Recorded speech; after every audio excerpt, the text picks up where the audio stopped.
Hola, perfecto. Gracias.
Moi ben, boa tarde.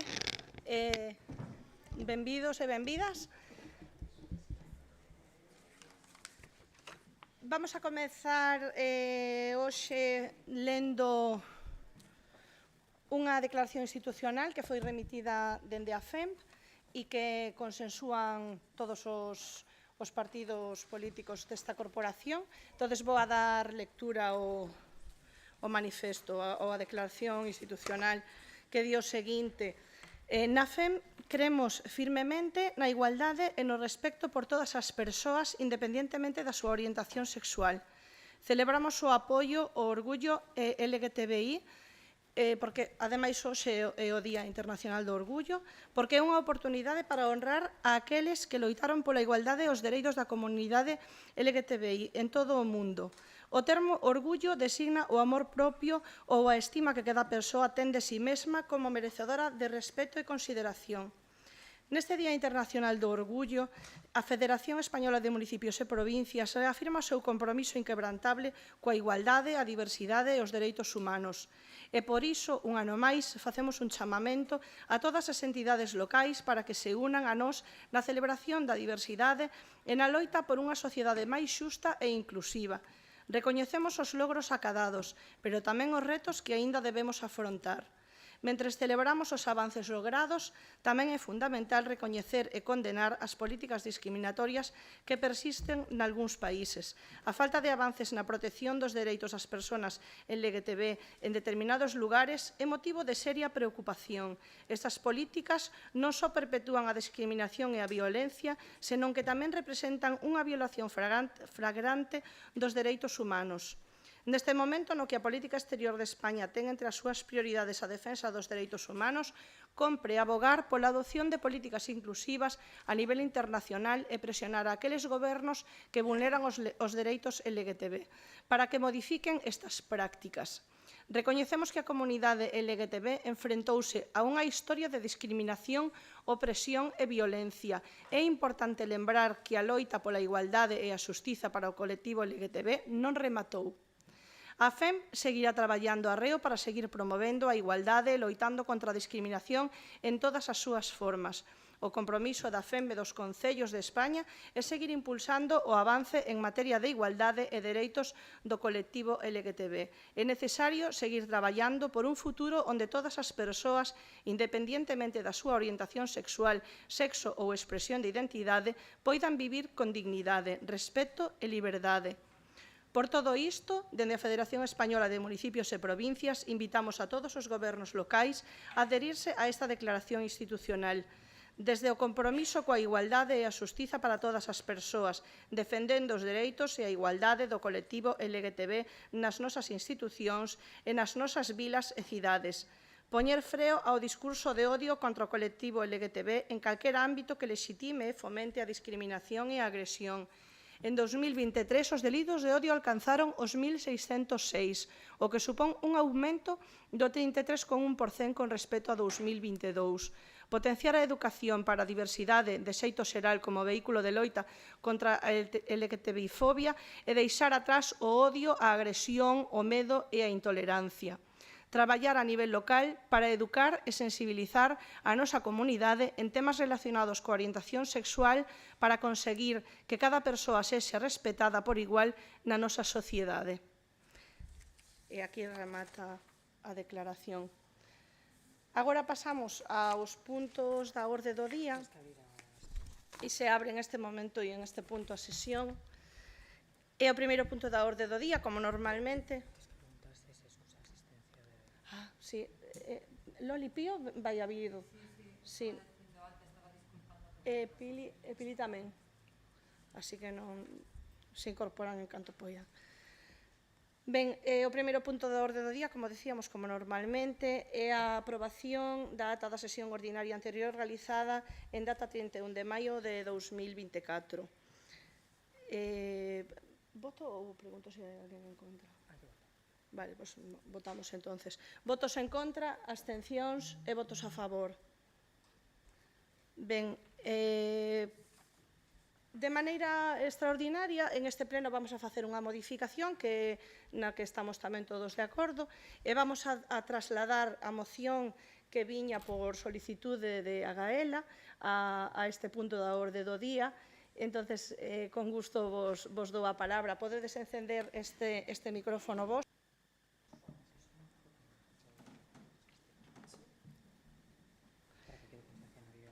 Sí, queda suspendida en este momento a sesión, pero bueno, logo facemos a votación e todo como normalmente en esta mesma orde. Pero bueno, como en outras ocasións que veñen os colectivos, que é como se fose un pequeniño receso. Boas tardes, moitísimas grazas a todos, especialmente ao Concello de Cangas non só por asinar este manifesto, senón por darnos a oportunidade a Gaela de estar aquí para lelo e defendelo. Pido desculpas se falo un poquinho máis lento do habitual, pero a enfermidade unha das cousas que provoca esa alteración.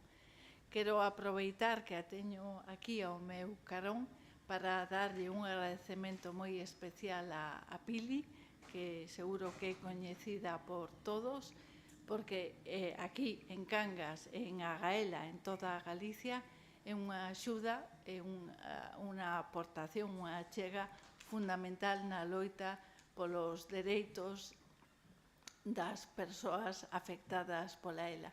E sen máis xa comezo dando de novo as grazas.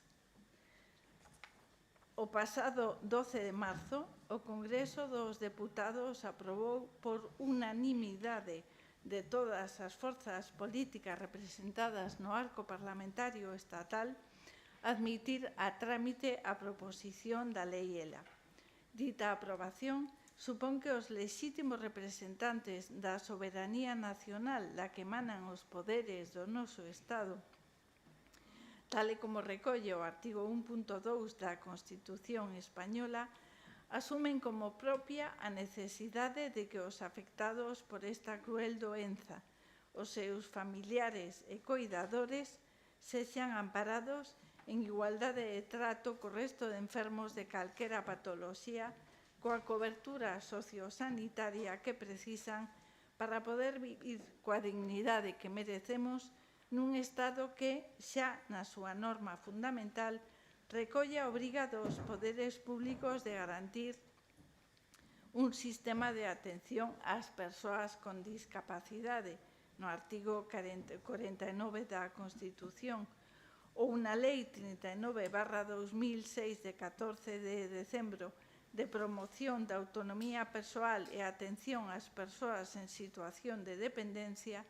cando regula as condicións básicas de promoción de dita autonomía e atención mediante a creación dun sistema para a autonomía e atención á dependencia, o SAD, coa colaboración e participación de todas as administracións públicas, ou unha Lei 33/2011 de 4 de outubro xeral de saúde pública que, dentro dos seus principios xerais, especifica que as administracións públicas estarán suxeitas ao principio de equidade, de tal xeito que as políticas, plans e programas que teñen impacto na saúde da poboación promoverán a diminución das desigualdades sociais en saúde, prestando atención específica ás necesidades das persoas con discapacidade.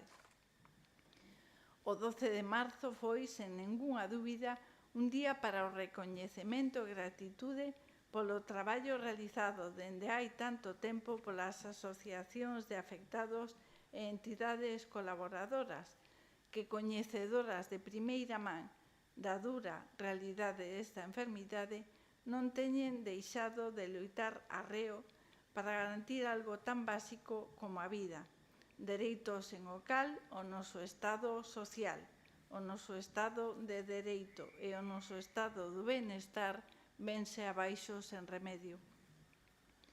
Como galegos, é un orgullo para todos nós que a Asociación Agaela, declarada de utilidade pública pola Xunta de Galicia no ano 2023, fora unha das que encabezou esta loita e que estivese representada na xornada de presentación da proposta de lei levada a cabo no Congreso dos Deputados este pasado 20 de febreiro.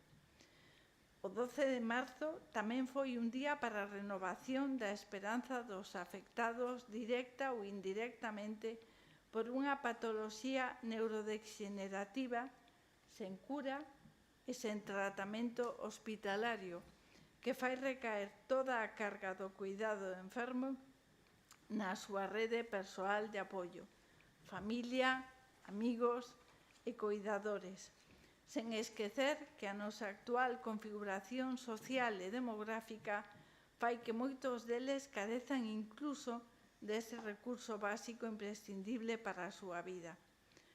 Dende esa data, 2 proposicións máis foron aprobadas de xeito unánime polo Congreso dos Deputados.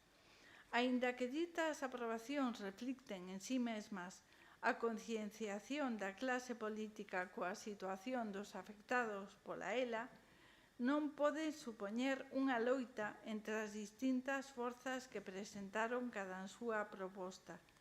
Ao contrario, dita concienciación debe implicar que se traballe coordinando esforzos e recollendo de cada proposta o máis axeitado para a defensa dos máis que entendibles intereses do colectivo ao que se dirixirá a norma final. Desgraciadamente, un enfermo de ELA non só precisa dunha estructura forte e comprometida de apoio humano, que ten que deixar todo atrás para a atención 24 horas que precisa o afectado, senón que a carga económica que implica a dependencia enerxética, a tipoloxía e duración dos cuidados necesarios, os produtos de apoio básicos para a vida diaria, a reforma e adaptación dos fogares para facer fronte a unha realidade tan inesperada como devastadora e inevitable, fan imposible afrontar os custos mínimos non xa para manter unha vida de calidade, senón simple e, desgraciadamente, a vida mesma. Precisamente por todo o exposto ata o de agora, a xusta reivindicación social non pode volver ser anulada por trámites burocráticos, por deixamentos legislativos ou por establecemento doutras prioridades. Todos os mortos, dende a paralización e posterior decaemento da anterior proposición de lei presentada en novembro de 2021 e aprobada tamén por unanimidade en marzo de 2022, interpélanos de xeito directo. E permítome engadir que son 3 mortos diarios. 3 mortos diarios. As administracións deben dar resposta de xeito inmediato aos que xa non están con nós e a todos os que día a día incrementan a cruenta lista de novos diagnosticados, persoas que non teñen nin color nin ideoloxía política. O sistema legislativo español é claro respecto ás competencias sanitarias e as diversas leis que identifican ditas competencias e as atribúen ben ao Estado español, ben ás comunidades autónomas, non deixan dúbida da importancia que ese eido competencial ten no día a día da nosa veciñanza. É certo que a Lei 7/85 de 2 de abril, reguladora das bases do réxime local, non recoñece competencias sanitarias aos concellos, pero esta corporación, entende que os municipios, como entidades públicas máis achegadas á realidade cotiá da súa poboación, non poden, non deben e non queren darlle as costas àqueles que máis precisan do seu compromiso público para superar o noso día a día. Con esta visión como punto de referencia, este Concello quere empregar a súa voz oficial, que sempre debería ser a súa voz máis humana, para facer chegar unha petición alta e clara ás Cortes Xerais españolas. Recae en vostedes un mandato que debe ser entendido como un privilexio e ser exercido coa eficacia e eficiencia que debe rexer o funcionamento xeral das administracións públicas. O seu privilexio, outorgado por todos os cidadáns españois, é lexislar para salvar vidas. Non existe norma, sexa do contido que sexa, que poida ser considerada prioritaria frente àquela que, como esta proposición de lei, busca únicamente evitar a morte innecesaria e inxusta dos enfermos, o esgotamento dos recursos propios e familiares na súa atención e a desesperación dos afectados que se senten culpables dos estragos, sentímonos culpables dos estragos que a nosa doenza causa naqueles que están a dar a vida por eles día tras día. Existe algunha causa máis nobre que encabezar a loita contra esta injustiza? Existe algunha consideración legal, procedimental ou administrativa que non só non apoie esta causa, senón que a sustente e impulse como condición básica para que o exercicio da política cobre o seu máis verdadeiro, puro e inestimable significado? Por todo isto, elévanse ao Pleno para o seu debate e aprobación os seguintes acordos. A Comisión Informativa Única ditamina favorablemente a moción do Grupo Municipal do BNG referente ao apoio ao colectivo de persoas co esclerose lateral amiotrófica galega, que é como sigue.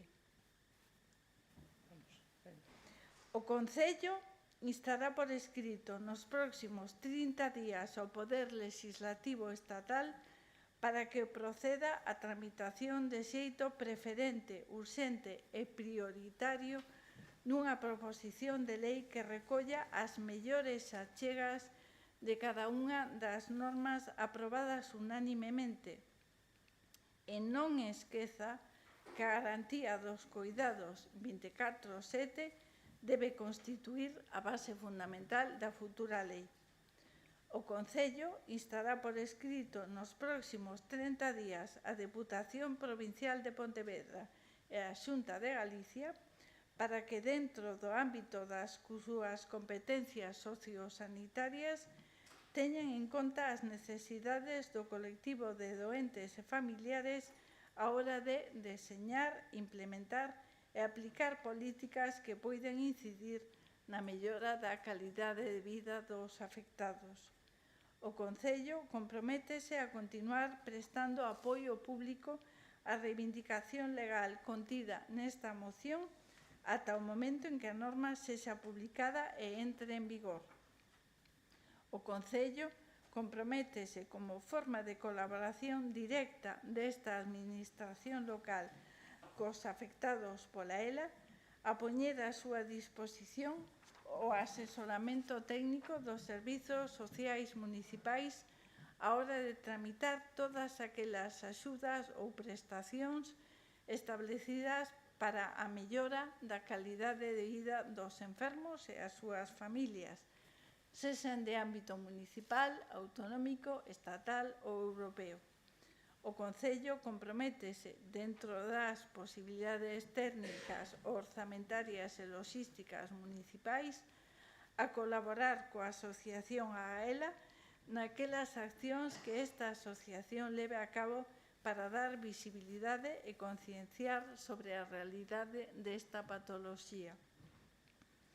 O Concello de Cangas, mediante a aprobación desta moción, invita a todos os municipios galegos a que se unan a esa necesaria reivindicación e amosen públicamente o seu apoio ao colectivo de afectados pola ELA, os enfermos, as súas familias, as súas asociacións e entidades colaboradoras teñen feito ou tentamos facer un exercicio exemplar de dignidade, de superación e de valoración da vida. É hora de que os poderes públicos se poñan á súa altura. Moitísimas grazas.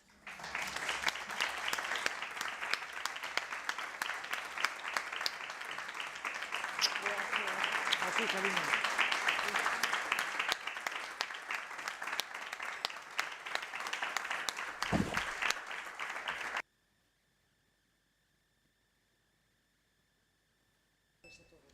Nada, grazas a vos polo vosso traballo e moito ánimo.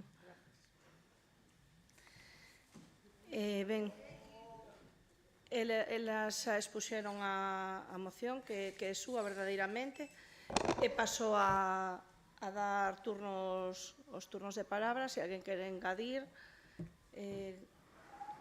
calquera abro as intervencións e facemos o turno engadidos o que consideredes oportuno. Aurora, queres dicir algo? Victoria? Solamente desde a alternativa que suscribimos cada unha das palabras leídas e que evidentemente votaremos a apoiar a favor.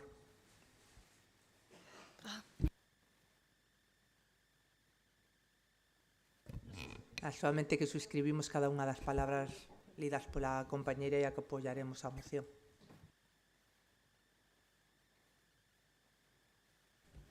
Sí. Pois nada, boas tardes a todos. Decir que dende o Partido Popular de Cangas imos a apoiar esta moción que se presenta hoxe a pleno en nome da Asociación Agaela. O noso apoio e o noso respecto a todas as persoas afectadas, aos seus familiares e as asociacións que traballan con eles.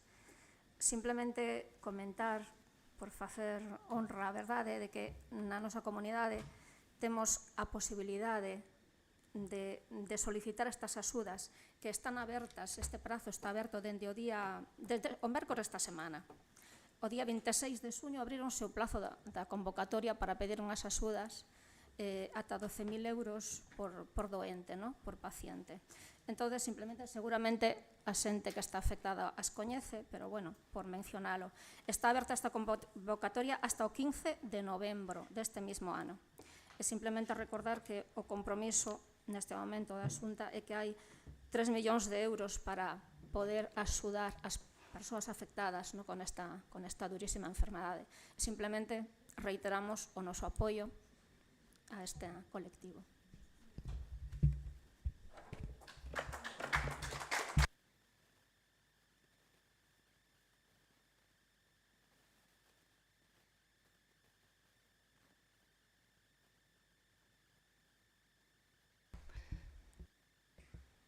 Ben, votos en contra, abstencións e votos a favor. Moi ben, queda a proposta aprobada por unanimidade.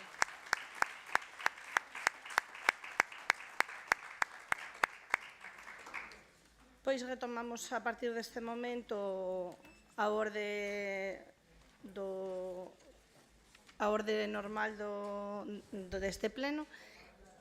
E o seguinte punto sería cesión da Alameda de Aldán por parte do Servizo Provincial de Costas.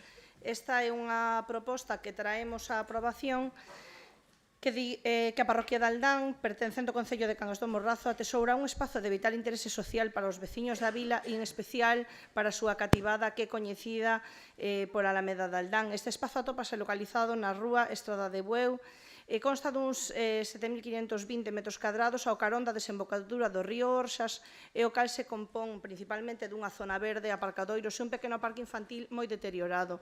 Actualmente a titularidade desta zona pertence ao Servizo Provincial de Costas.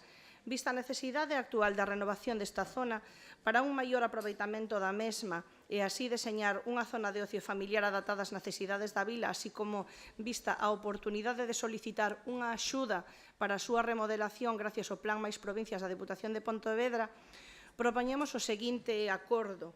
A Comisión de Urbanismo, Obras e Patrimonio ditamina favorablemente a proposta da Concellera de Obras referente á solicitude ao Servizo Provincial de Costas da cesión da Alameda de Aldán, que é como segue. Primeiro, solicitar ao Servizo Provincial de Costas a concesión da Alameda de Aldán. E segundo, dar traslado aos departamentos municipais de Obras, Urbanismo e Secretaría. Pois, basicamente, decir que o obxecto desta moción é aumentar a capacidade de xestión por parte do Concello en moitos terreos que, como sabedes, a día de hoxe están baixo titularidade de Costas. Desta maneira nos impide poder optar a certas subvencións que por cuestións de titularidade non se permite. Sin moito máis que engadir, paso a dar turnos de palabra aos diferentes portavoces. Aurora, interves? Vitoria, Portas? Bueno, a alternativa presenta unha emenda a esta proposta Solamente porque, bueno, nos chama a atención que o que non se pida de primeira man é unha desafectación do ámbito, porque unha concesión único que supón é que o propio Concello siga asumindo responsabilidades. Non existe diferencia coa situación actual que temos, a non ser a das subvencións, tal como comentou agora a alcaldesa, pero sí que moitas outras responsabilidades que non nos darían en todo caso unha desafectación. Creemos que o correcto sería eso e igualmente indicamos que nos nosos puntos de acordo para nada deixamos atrás o tema da concesión, ¿no? Sempre apoyamos antes e o seguiremos facendo agora. Entón, digamos que o que nos presentamos é, pois eso, unha emenda de modificación, igual que se fixo coas naves de Ogea, é exactamente a mesma, que é solicitar ao Servicio Provincial de Costas a desafectación da Alameda de Aldán, recoñecendo a innecesariedade da mesma e entregue os terreos ao pobo de Cangas. 2. A convocatoria dunha reunión aos representantes dos partidos que forman parte da Corporación Municipal para decidir de forma conxunta o uso e o tempo para o cal se vai pedir a concesión, o comentarei cando me toque a intervención, e solicitar ao Servizo de Costas a concesión da Alameda de Aldán, que saben que é repetirse, o punto 4 é exactamente igual.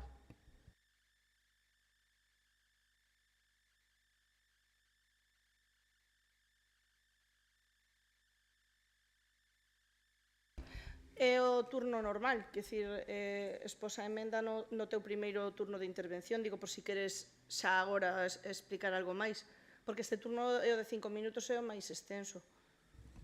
Vale, pensei que primeiro se iba a decidir se iba a aceptar ou non aceptar, e en función de eso discutir, claro. Como pregunto, sin máis. No.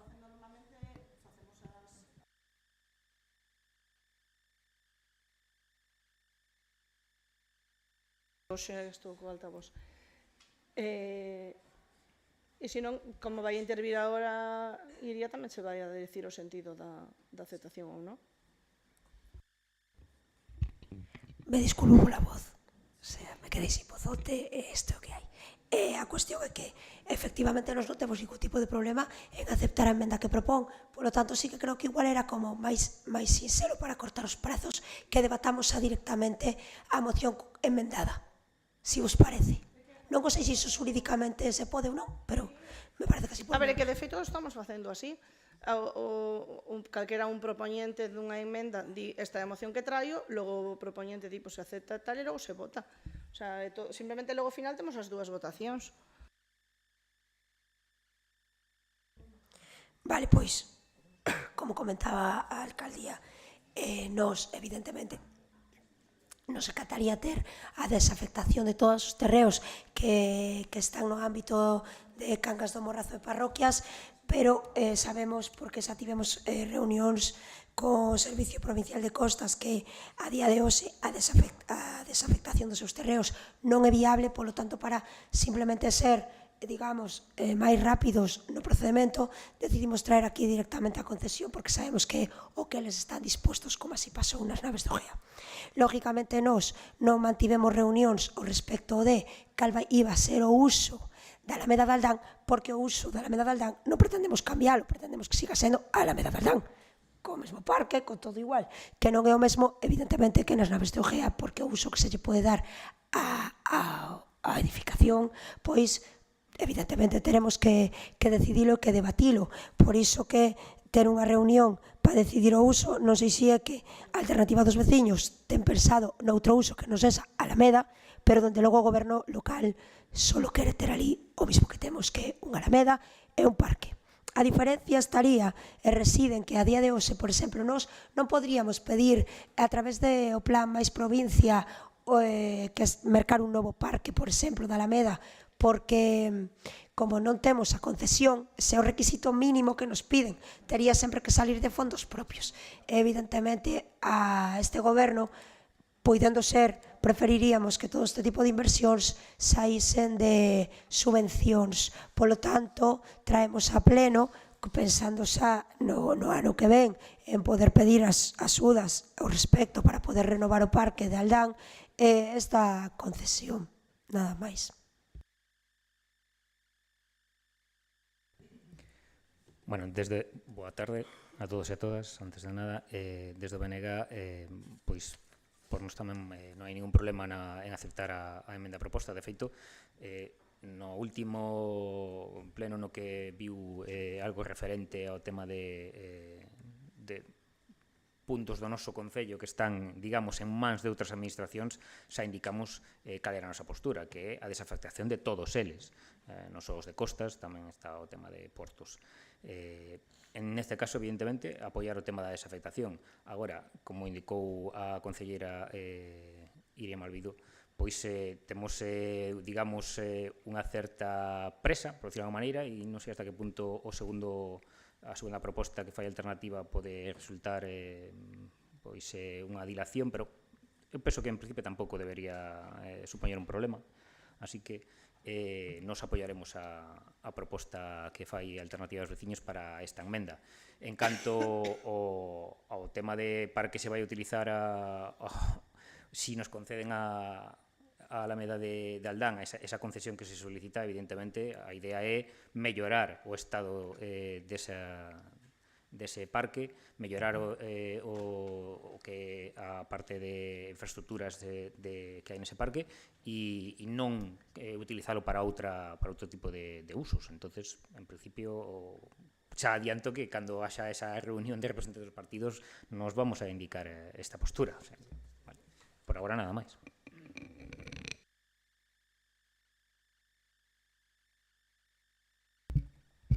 Sí, boas tardes a todos.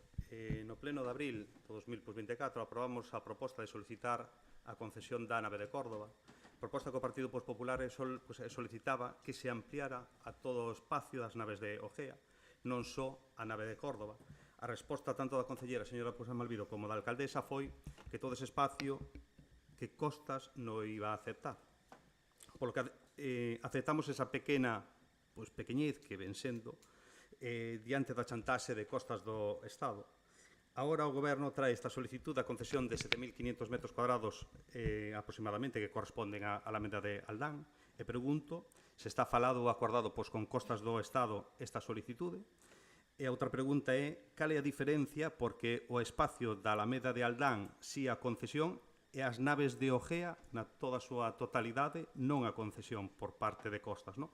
Señalar que 2 meses despois daquela moción da nave de Córdoba, esa nave todo segue igual, con perigo de derrube, o paseo poscortado, levamos 3 anos e continuamos. Ante estas evidencias, como di o refrán, o que moito abarca pouco apreta, e ustedes nin abarcan nin apretan, coas naves de Córdoba en ruínas, sardíns con erva de máis de 1 metro, Nazaré, Plaza Andalucía, Rural, incluso a propia Alameda, que leva máis de 3 meses ou 2 meses sen mantenimento por parte de ustedes. E aquí está a prova, por si non pasan por ali. Esa Alameda que queren arranxar, que non lle dan o mantenimento que necesitan. O mellor sería, con 20, ir pouco a pouco, priorizando, ir solucionando e arranxando o que xa temos antes de abrir novos frontos. De todas, considero que esta solicitude é escasa e pouco ambiciosa. Sobre a proposta de alternativa, chócame o punto 1 co punto 3, porque por un lado pídese a desafectación e por outro estáse solicitando a concesión, e creo que as dúas ao mesmo tempo creo que non poden ser, e nos abogamos por a desafectación como tamén solicitábamos nas naves de Ogea. Por agora, nada máis. Moi ben, abrimos o segundo turno de palabra. Reitero o que comentei na miña primeira quenda de palabras, é que exactamente a emenda que se realiza é exactamente idéntica a cada das naves do Ogea. É un copia e pega e un cambio de nome que fixo a alternativa e que se aprobou por unanimidade no pleno que fixo vostede referencia, exactamente igual. Non entendemos unha concesión sin pedir unha desafectación, pero consideramos que ningún dos dous trámites pisa a ningún deles. Unha cousa que se solicita a desafectación como principio e segundo, que mentras non se conceda esa desafectación, que se realice a concesión. Reiteramos igualmente, tampouco ten moito trasfondo a concesión falando da Alameda Bella, si do que estamos falando e o que acaba de trasladar a corporación é seguir mantendo exactamente os mesmos usos que ten hoxe, porque a concesión o único que fai é concedernos un espazo que nós temos que manter, que xa mantemos hoxe, un espazo que calquer cousa que se faga aínda coa concesión temos que pedir autorización a Costas, cousa que se fai hoxe, Recordar que nesa Alameda, e porque non deu tempo, hai unha autorización para uns campos de petanca a costas, igual que o campo que hai neste momento de baloncesto, o propio parque infantil, que non prohibiría costas que o Concello poida subsanar. O único gran problema, e é verdade, serían as subvencións, por non ter un título que conceda esa titularidade ao Concello, pero do resto, todas as responsabilidades serían nosas e coa concesión nos engadiríamos algunha responsabilidade máis que hoxe non temos. Pero na mesma línea que defendemos no pleno das naves de Ogea, consideramos que calquer chan que se atope dentro do ámbito do Concello de Cangas debería ser para aproveitamento, mantemento e cuidado por parte do Concello e non de outras administracións, co cal nese aspecto é polo que o vamos a defender. Si pedimos unha reunión, non é en sí por si se cambiaban os usos, porque, bueno, como nos seguimos enterando pola prensa, pois xa sabíamos que iban a mantelos, ou al menos é o que dixeron no periódico. Pero sí que a lei de costas di que a concesións, en este caso, teñen que cumprir uns requisitos que, igual que o expediente do GEA, sigue sin ter este expediente. Exixe un proxecto que non existe, que non está dentro do expediente, exixe que se indique por cantos anos se pide a concesión. A propia lei de costas marca 3 tramos de anos para o uso dese espazo. Non sabemos por cantos anos se ten pensado pedir esa Alameda, se por 25, se por 75, é dicir, a propia lei o marca, o uso, os tempos e que se ten que presentar un proxecto. Entonces, como se carece de todo eso dentro do expediente, é polo motivo polo cual nos pedimos que se reúna co resto da corporación e que decidamos se o que é mellor na concesión é someternos, pois eso, a 35 anos ou a 75 anos. E recordar que o mesmo se pediu no mesmo na moción das naves de Ogea e que a día de hoxe seguimos sin ter esa reunión nin saber nada dese proxecto do que aquí se fala. Polo resto, exactamente igual. O sea, con respecto ao que dixo antes o voceiro do BNG sobre as desafectacións e que les iban a apoiar todas, eso é verdade. Pero tamén temos que recordarlle que no goberno anterior eles le puxeron completamente a calquer tipo de concesión e esta é a segunda que traen un ano. O sea, que está ben que a xente cambie, pero sería ideal que cambie tanto na oposición como no goberno e que teña exactamente o mismo criterio. Porque esa é a única diferencia con respecto a os expedientes que se truxeron con anterioridade con cuestión de concesión. Bueno, a Alternativa vai votar a favor porque iso foi o que apoiou estando no goberno e vai seguir apoiando estando na oposición.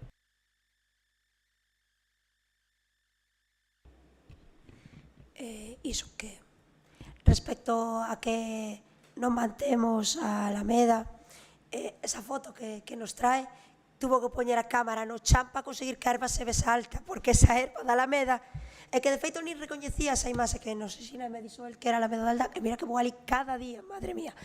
A Alameda de Aldán se puso a punto que levaba, mira, sin chorrearse, limparse, nin se recorda, din a xente da parroquia. Chorreamos e limpamos, nada máis chegar. Cambiamos, evidentemente, non tiñamos orzamento, como saben. Chorreamos e limpamos, foi o primeiro, iso é a Alameda Nova. Desbrozamos, ainda non fai tanto, cando se fixo unha andaina que saímos da Alameda de Aldán para apoiar a Comisión de Festas do Carmen. O sea, que non fai tanto. Evidentemente a erva crece e a volveremos a cortar, espero que a próxima semana. Pero non exagere, nin minta, nin ven aquí a contar historias. Estamos falando da Alameda de Aldán, non das naves de Ogea. Eu, se vostede quere debatir sobre as naves de Ogea, debatimos sobre as naves de Ogea. As naves de Ogea, o primeiro que acordamos foi ter un proxecto. E como non tiñamos orzamento para ter un proxecto, a reunión carecía de sentido, porque de que nos valía ter unha reunión se total non íbamos poder levar a cabo nada. Evidentemente serán convocados todos vostedes na maior brevidade en canto o orzamento estea en vigor para decidir o uso, así poder contratar o proxecto, decidir o uso e a zona, porque iso se acordou no pleno que debatimos sobre as naves, foi que debatiríamos o uso das naves e a contorna, cal iba a ser precisamente a zona, e encargaremos a redacción do proxecto das naves de Ogea para despois así poder pedir a concesión. Pero bueno, creía que esta moción iba sobre a Alameda de Aldán, non sobre as naves de Ogea, nada máis.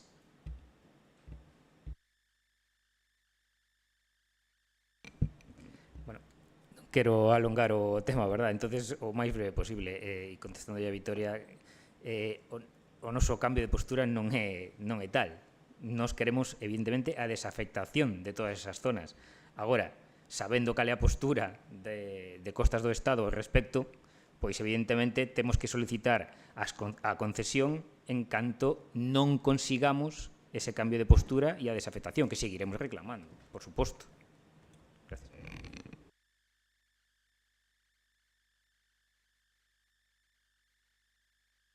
Sí. Sinceramente nombro a nave de Ojea, ou a nave de Córdoba, para que se lembre do que votou e máis dos cartos que chegou aquí a decir que iba a traer para poder arranxala. Sinceramente, para iso, para facerlle un pouco de memoria. Falaba na miña primeira intervención da pouca ambición desta proposta, xa que me gustaría que se incluíse a solicitude e a financiación, porque moitas veces falamos de concesión, falamos de todas estas cousas, pero as concesións, se unha solicitude sin financiación, do arranxo da Alameda de Aldán previa a súa posconcesión a favor do Concello de Cangas. Iso sería o máis interesante, falar de financiación.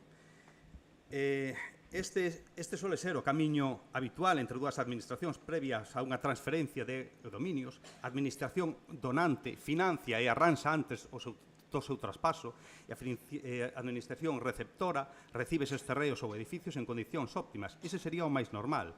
Non recibe ruínas ou cargas en decremento do que son dos veciños. Dende o Partido Popular de Cangas continuamos denunciando o maltrato institucional de Costas do Estado a mans do PSOE a Vila de Cangas, cando nos din que non fan inversións aquí. E volvo a repetir, denuncia, porque usted fala de coller esta concesión porque así lle solicita unha subvención a outras administracións. E por que non lle solicita Costas? Por que non lle solicita Costas? Que é o seu terreo. E non farán en Cangas. Aquí en Cangas non queren invertir. Pero mira, dígolle máis. Noutras vilas, exemplo, Bueu, e volvo a recordar, Bueu van invertir Costas do Estado, o seu partido, Costas do Estado, 3 millóns de euros na playa de Agrelo. E en Moaña, o paseo do Seara. E o paseo de Placeres en Pontevedra. Outra inversión millonaria.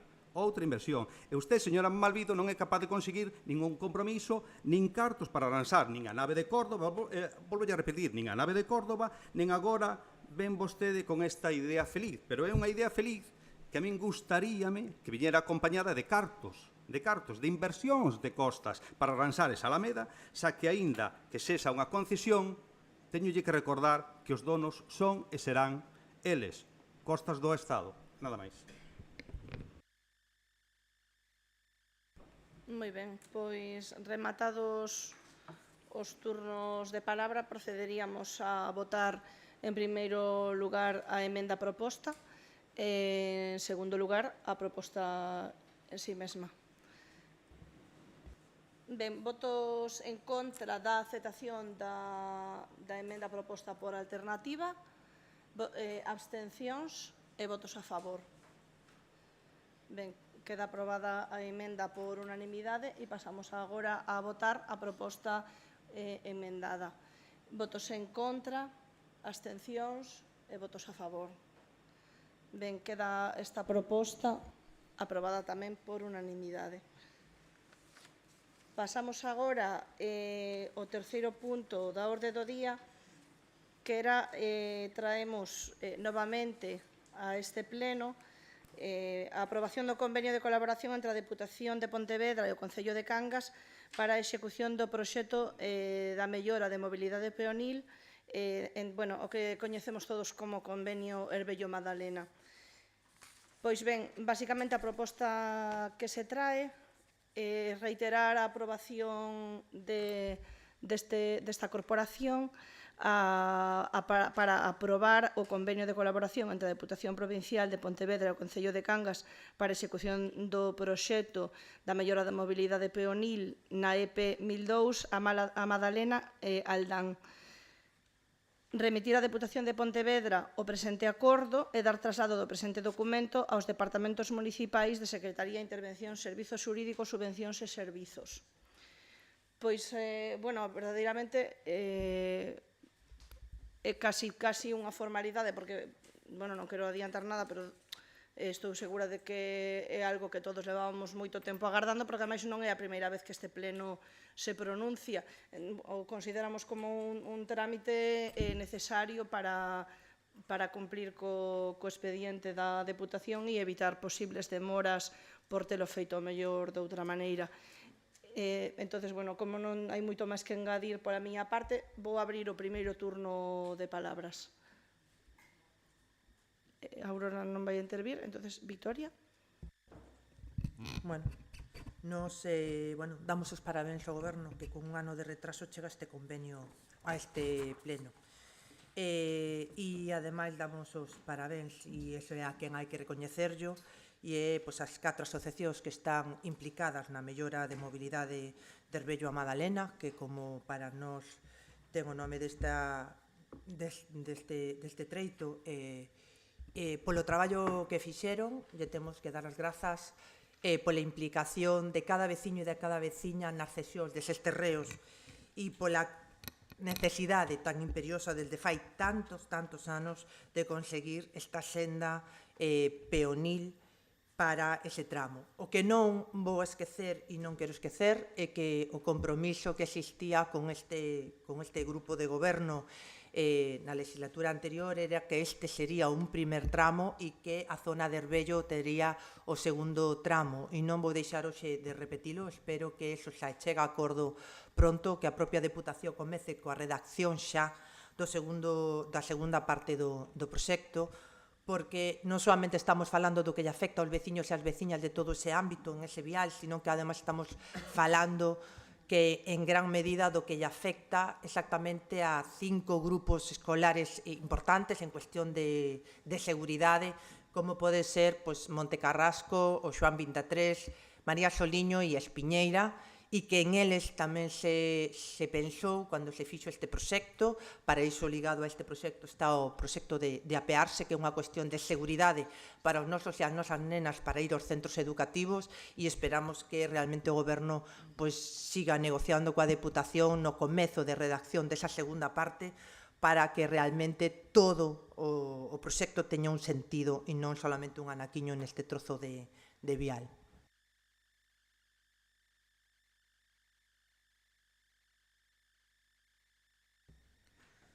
Bueno, creo que xa temos máis que debatido este asunto, a verdade, en múltiples ocasións. Simplemente indicar que, como se comprometeu este Goberno desde o principio, no momento en que a Diputación Provincial puso o convenio a asinatura deste Goberno, actuamos coa maior brevidade posible, pondo os cartos necesarios a súa disposición e traendo a este pleno a aprobación do convenio. Recuerdo que se puso este convenio a disposición deste Goberno para asinatura o 11 de xuño e que neste mismo mes xa o traemos por urxencia a este pleno. Quero dicir que o noso compromiso é reflectido nesta rapidez de tramitación e, efectivamente, indicar que isto é o comenzo, un primeiro paso, e que virán máis posteriormente, tanto no que respecta a este tramo como no que resta do vial. E un único comentario fora do que é a aprobación deste convenio, e é que, si ese vial, como moitos outros da Diputación, cando se fixo, xa se tivera contemplado algún tipo de cuestións de seguridade, pois non teríamos que estar agora facendo este tipo de obras. Pero se fixeron como se fixeron e agora hai que arranxaros. Gracias. Bueno,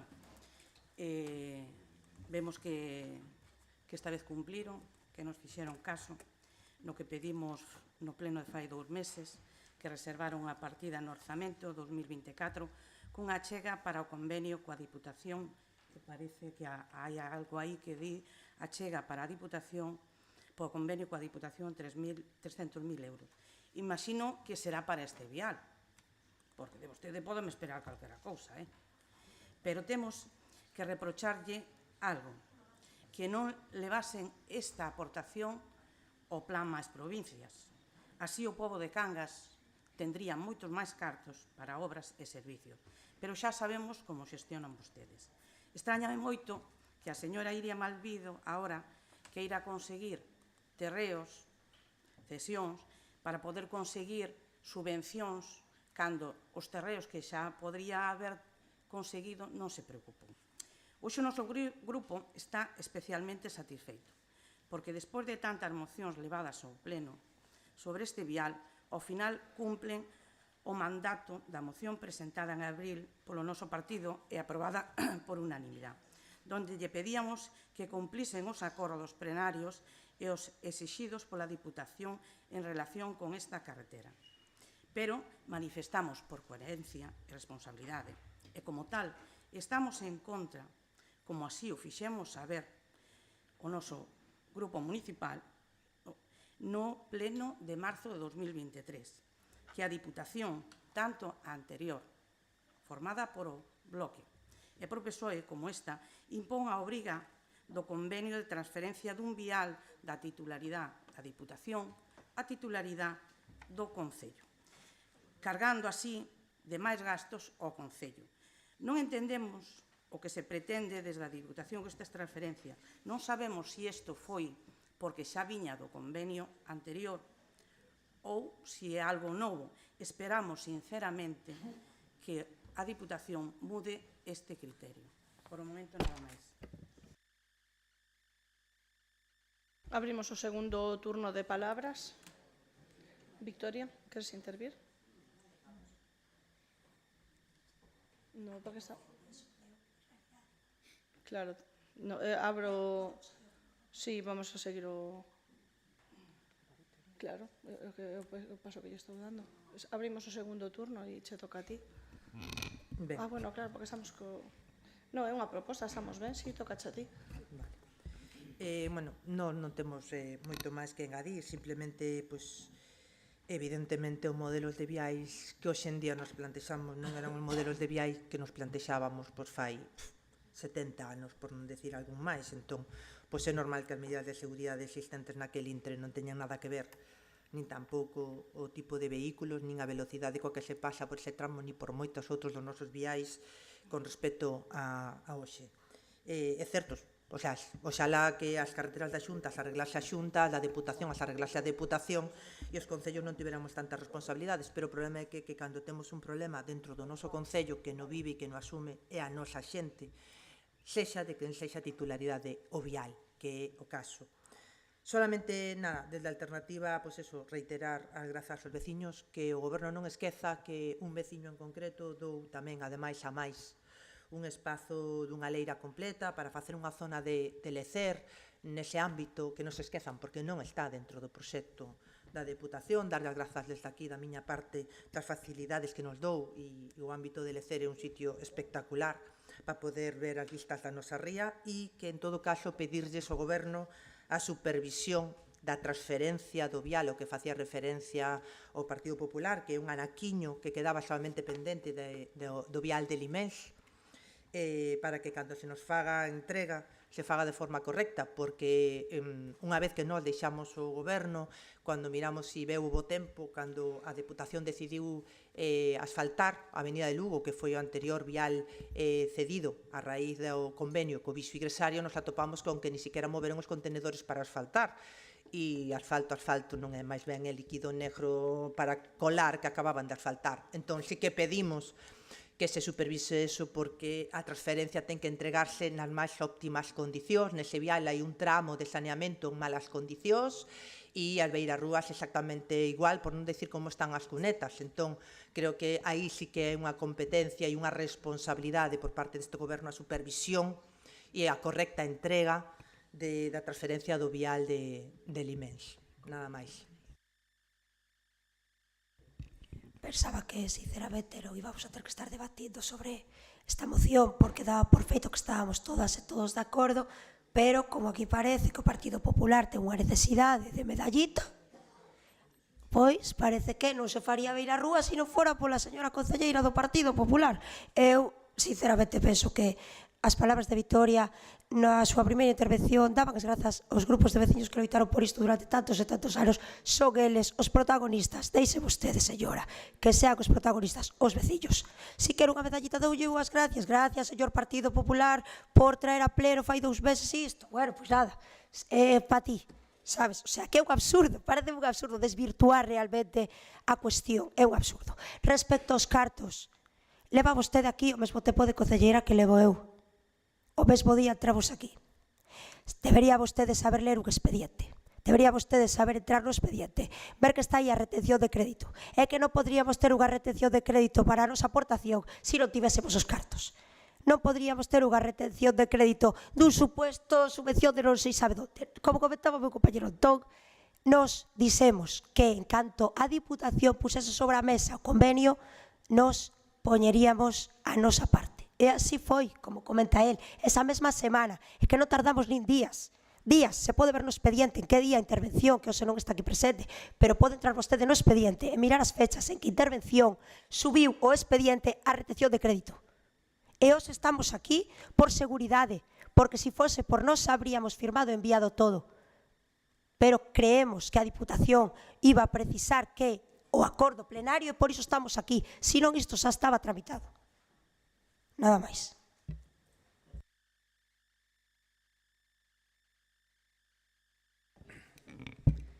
Bueno, eu solamente vou falar das cesións de viais que acaban sendo competencia municipal cada vez que se arranxa calquera outro. Efectivamente, non me parece de recibo que arranxamos este e a cambio vos quedades con este outro e nos aferramos despois nos nosos cartos. Eso é exactamente a mesma actitude que manteñen outras administracións, empezando pola Xunta, cando cargan os concellos de competencias impropias. Un tema que creo que se vai tratar máis adiante neste mesmo pleno.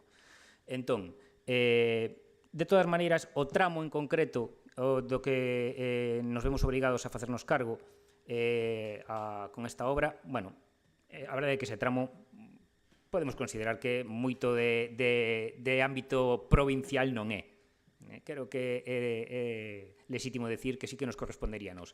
Iso sí, por ali non pasan a desbrozar a beira rúa dese tramo que na baixada hasta a Praia de Limés non sei desde cando. Pero bueno, ese creo que tamén é outro tema que trataremos nun punto posterior deste pleno, sobre como van os viais da Diputación neste Concello de Cangas. Pero vamos a deixarlo por agora. Bueno, xa sei que a señora Malvido non lle gustaría que tocáramos nada desto, porque nunha das mocións que trouxe o Partido Popular no ano 2021 abstuvéronse desta obra das Beirarrúas e moitas outras cousas máis. As medallitas que nas leve vostede ás procesións. Esta película que estamos vivindo é repetida. En marzo de 2023, os distintos partidos aprobaron este convenio, que foi torpedeado por o Bloque e por o PSOE, por a proximidade das eleccións locais. Quero recordar isto e deixalo moi claro. Xa sei que non lles gusta, pero vantes que escoitalo. Por rentabilidade política.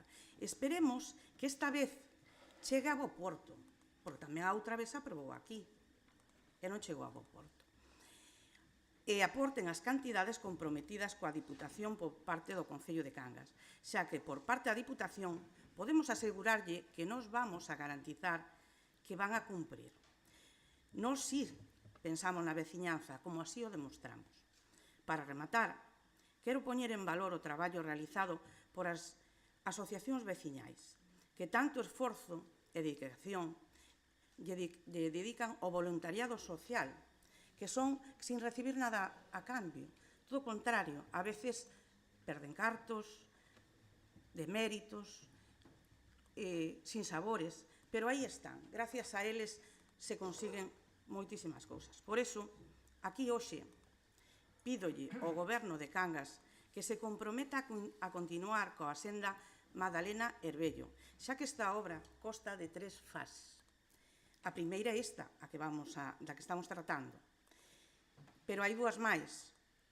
É moi importante, que eu xa sei que todas as beirarrúas son importantes, pero de alguna maneira hai que facer unha prelación. E ao millor as que xa están comenzadas sería conveniente seguilas. Por iso, o tramo de Herbello, por a súa perigrosidade, por a súa densidade de población, por as súas características, deberían o poñer antes de ningún outro. E dígolles que a Diputación non inicia nada se o Concello non lle o pide. E, para terminar e aclarar un concepto que parece que aquí damos as voltas ás cousas según nos interesa, as titularidades dos viales, son poden ser do municipio, poden ser da Diputación, poden ser da Xunta, poden ser do Estado. Pero as beirarrúas non son. Por iso hai convenios, porque se foran, non habría que facerlle a cesión dos terrenos. Xa eles farían así necesidade de cesión. Por tanto, cada cousa queda clara. Por suposto que vamos a votar a favor, faltaría máis. Se nós o que queremos é que se faga ese vial e se fagan os 2 tramos máis.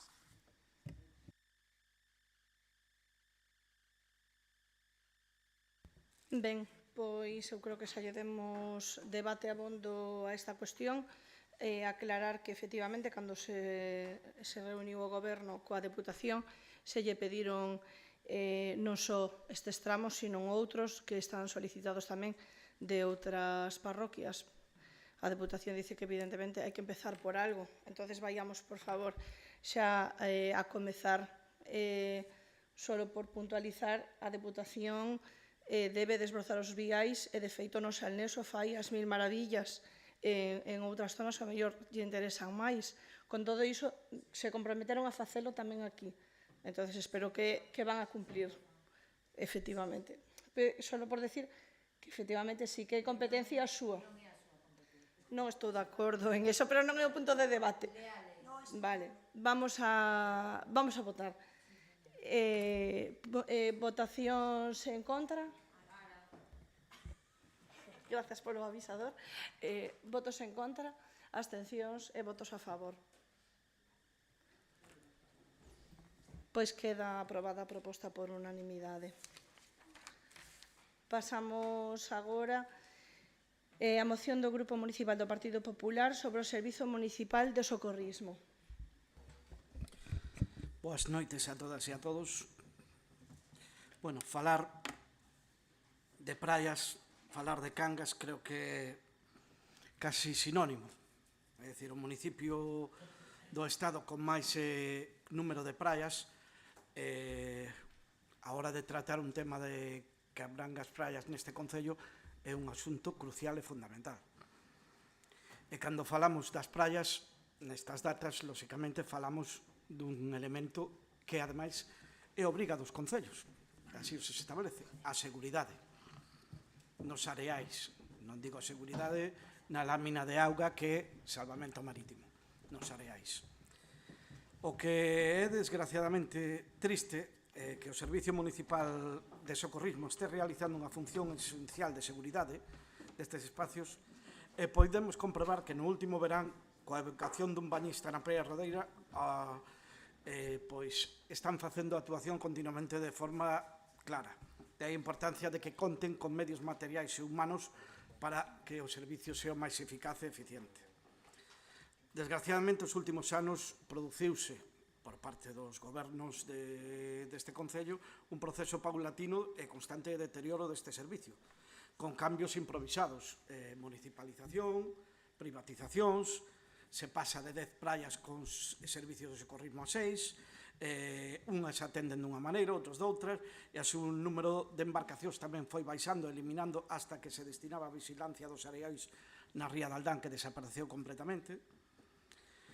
Hoxe en día, por exemplo, só ten en disposición a día de hoxe unha soa embarcación para prestar o servicio para 38 praias, para prestar o servicio para a ría de Aldán, para a ría de Vigo, para areais que entre un areai, por exemplo, entre Melide e Rodeira, xa se imaginará vostedes o tempo de resposta que temos ante un accidente no areeiro. E, desgraciadamente, ata esa embarcación está sin cumprir todos os trámites administrativos que se obrigan, xa que está sin pasar a inspección técnica, según nos informaron os servicios técnicos de concello. No medio de toda esta amalgama e toda esta inercia negativa, os traballadores e as traballadoras que contaban con traballar este verán e que ven como un estupor a falta de sensibilidade do goberno, lonxe de aportar certezas, aportan máis dúbidas que nunca sobre a posta en funcionamento do servicio, non se sabe cando vai empezar, cantos van a poñer, algúns renunciando de forma que non entendemos a funcionamento. A maiores, e creo que en 20 anos que levo nesta sala é a primeira vez que nos topamos con isto, que a unha data como 28 de xuño, en pleno xa Brán, nos atopamos sin balizar as praias, co conseguinte risco que iso provoca para as embarcacións de recreo que cada vez son máis en todos os areais do municipio e o risco que pode provocar aos bañistas. É unha cuestión moi grave. E volvo a repetir, é un tema fundamental para o Concello, as praias. E creo que non se tomaron en serio este goberno a responsabilidade que iso representa. O que afecta aos veciños e as veciñas, o que afecta ás persoas que visitan o noso municipio, o que afecta aos usuarios. Por iso, nós, de entrada, propomos as seguintes propostas de acordo. O Pleno da Corporación insta ao Goberno Municipal a equipar con medios personais e materiais o Servicio Municipal de Socorrismo para polo menos cubrir 6 areais que ostentan a bandeira azul. Sabéis que non somos ambiciosos como en outros anos, como mínimo 6 praias. O Pleno da Corporación insta ao Goberno Municipal a poñer operativa a embarcación do Servicio de Socorrismo para a Ría de Vigo e que para o ano que ven teñan a previsión de ter unha embarcación para a Ría de Aldán. O Pleno da Corporación insta ao Goberno Municipal a licitar con urxencia o balizamento da totalidade dos areiros do noso Concello, como se ten feito en moitos anos. E o Pleno da Corporación insta ao Goberno Municipal a solicitar a axuda autonómica publicada no DOGA o 31 de maio para confinanciar os socorristas do Concello. E o Pleno da Corporación insta ao Goberno Municipal a que o servicio de socorrismo sexa un servicio municipal, non este privatizado. Nada máis por agora. Moi ben, pois abrimos entonces o primeiro turno de palabra. Ben, bueno, a alternativa foi sempre das que non entende o das bandeiras azuis. Creemos sinceramente que os areais teñen que ter todos os servizos e non unha insignia como pode ser a bandeira azul. Os areais se teñen que dividir entre os servizos que se prestan e os que se poden prestar. Falemos a accesibilidade. Evidentemente, non todos os areais de Cangas poden ter accesibilidade. Iso é máis que evidente.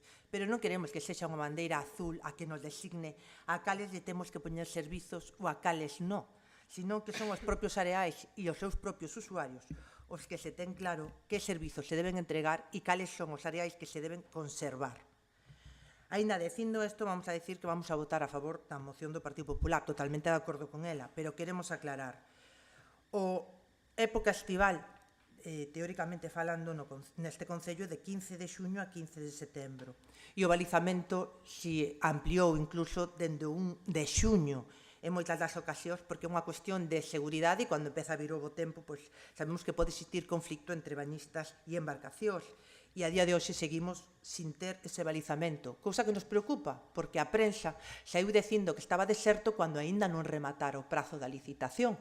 Non o entendemos. Ao mellor é adivino e alguén lle dixo que ninguén se iba a presentar. Cando se presenta por 400 euros menos que o ano pasado, pois é bastante probable que quede deserto. Igualmente, é unha cuestión de seguridade. E non se ten que cubrir simplemente as praias que teñen bandeira azul, o repetimos e o reiteramos, sino que consideramos que as praias deberían designarse polos servizos que prestan e o tipo de usuarios que podemos ter en cada areal. E son moi distintos. Non podemos comparar a praia de Rodeira co que podemos comparar con Laguelas, evidentemente. Queremos recordar que no ano 2022, que tiña exactamente o mesmo orzamento que se tivo no 23 e no 24 e no ano 20, porque era exactamente o mesmo, se contratou a 20 socorristas, 4 auxiliares e 2 patróns, que cubriron as 6 playas de bandeira azul, porque realmente hai que rotar turno, entón non pode quedar un socorrista solamente en cada playa. Todo o material o pon o Concello. Recordar que o Concello tiña 3 embarcacións e hoxe ten 2, sigue tendo 2. Sí que falta a embarcación de Aldán. Unha delas, das 2 existentes, é a que outro día nos salimos na prensa con que tiña un problema que non cumplía a normativa, un problema que xa consta un informe no expediente cando se recupera todo o material de playas e remata as playas pola persona responsable da recollida do material, dos desenfibriladores e de todo o material de curas que se precisan para a época estival, consta xa ese informe no último brán da nosa legislatura, que esa embarcación non estaba en correctas condicións e a situación que tiñan os desfibriladores que a día de hoxe entendemos que están exactamente na mesma situación. Recordar que se chegou a un acordo cunha bolsa de socorristas na que o que facíamos era que eles tiñan un contrato por 3 meses, evidentemente o que ten que cubrir a nosa data estival, a cambio da súa profesionalización e apoio na formación. E iso este ano se mirou totalmente vulnerado entre privatizamos, non privatizamos, privatizamos e non privatizamos. Que supón a privatización? Neste Concello e na legislación anterior xa o vivimos. É dicir, no 2002, con recuperación dos servizos, socorristas empezaron a cobrar sobre uns 1.750 euros e, mentre estiveron privatizados, non soamente se lle despediu o 30 de agosto, cando a época estival e o día 15 de setembro, porque a empresa decía que non lle chegaba, senón que, ademais, o salario deses socorristas, deses profesionais, eran 1.200 euros. Un goberno como o noso, coas praias que ten Cangas, é competencia do Concello, neste caso, xa que nos dedicamos a botar competencias a todo o mundo, pois a seguridade nos nosos areais é nosa. Ao período estival, todos os anos en Cangas empeza exactamente na mesma data, temos sempre o mesmo problema, e antes tiñamos unha bolsa de socorristas. Hoxe, na data de hoxe, entendemos que todos estes profesionais xa teñen un sitio a donde ir, e agora vai ser moi complicado poder cubrir todas as playas. Esa é unha cuestión que xa pasou en outros momentos, pois non solamente é importante tramitalo con tempo e con forma, é porque senón nos quedamos sin socorristas. Que ocorre se non temos medios? É moi sinxelo. A nosa experiencia do ano 2021 e 2022 foron 2 infartos exactamente o mesmo día, na praia de Barra, un pola mañá e outro pola tarde, que se saldaron con 2 vidas. Fai 3 anos recén salidos os socorristas, un infarto en Area Brava e non puidemos salvar esa vida. 2 infartos en Rodeira, onde a primeira persoa falece e o segundo vive. Eso se lle chama a actividade que fan os nosos socorristas nos nosos areais. Non soamente pasean con un bañador, fan unha profesión, fan un traballo de seguridade esencial para a veciñanza de Cangas.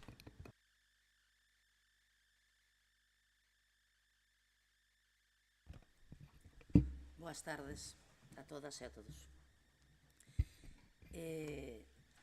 Dende a Consellería de Seguridade, este ano non van a ser seis areais os que se van a cubrir cos socorristas.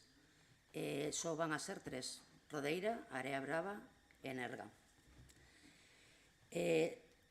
Unha dos problemas que houbo foi, en parte, porque en anos anteriores a Xunta de Galicia sacaba unha orden de contratación de socorristas para apoiar os concellos en materia de seguridade, e este ano dita orden foi publicada o 31 de maio, coa que a previsión que podíamos facer dentro do concello era nula. Entonces, o que vamos a facer é ter 10 socorristas, 3 auxiliares e 2 patróns. Estamos reparando a embarcación que vamos a ter en Rodeira. Xa están pedidos os trámites en Capitanía. Esta embarcación está xa casi arranchada.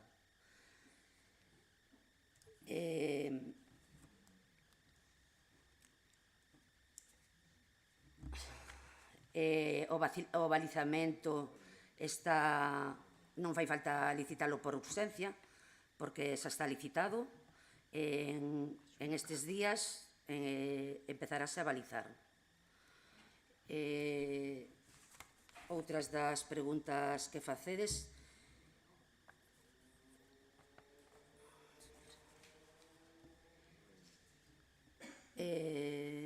Os socorristas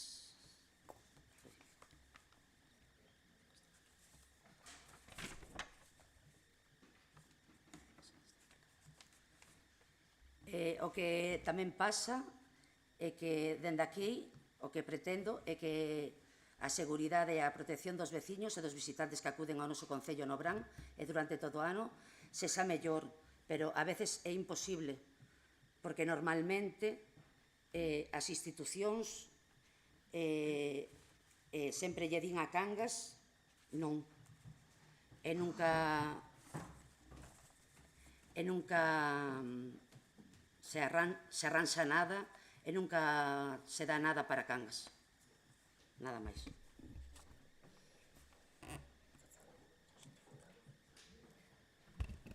Boa tarde a todas, veciñanza, alcaldesa, corporación. Bueno, como chegamos a esta situación? Pois esta situación ven dada a situación orzamentaria que viviu este Concello ata hai uns días. É dicir, nós estábamos cun orzamento prorrogado 2020 que non representaba nin recollía o que é o día a día fora da pandemia. Todos sabemos que os prezos subiron, que a vida en xeral subiu, entón, este orzamento quedaba prácticamente insuficiente para todas as áreas e para o día a día fora dese período. O ano pasado cubriuse o cadro de socorristas, que, como ben dixeron, cubrían as 6 praias, pois mediante parte do Concello, parte grazas a unha axuda da Xunta que sae todos os anos. Neste 2024, dita subvención, como ben dicía a compañeira, saiu moi tarde, o día 31 de maio. Entón, este Concello que agardaba a esa subvención para facer fronte a este servizo que ten que prestar, pois vímonos nunha situación bastante complexa. Están, ademais, agardando a esa subvención para poder facer fronte. Entón, tivemos que esperar ata o último momento. E así, de aí que tardáramos tanto. Tamén dicir que, a diferenza de outros anos, esta subvención a deste ano é por concorrencia competitiva e por se fose pouco cunha achega máxima de 40.000 euros. Algo que debuxa un panorama bastante malo que saía a ser de non moita axuda, pero que aínda así solicitamos a demandita subvención. Por mor da situación que acabo de expoñer, vímonos na obriga en reducir o número de areais no que se vai a prestar este servizo.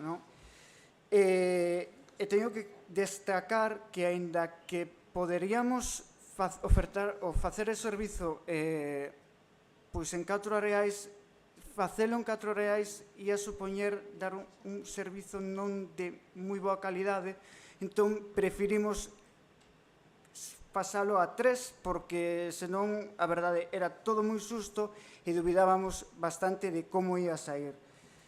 Tamén falan de como de instar ao goberno municipal sobre a xestión do servizo de socorrismo SESA municipal. Dito de outras palabras, é dicir, que o Concello contrate socorristas. Para isto, habería 2 opcións. Ou facelo como sempre se fixo neste Concello, a base de contrato temporal, cousa que está mal feita porque é regular, ou a segunda, por fixo descontinuo.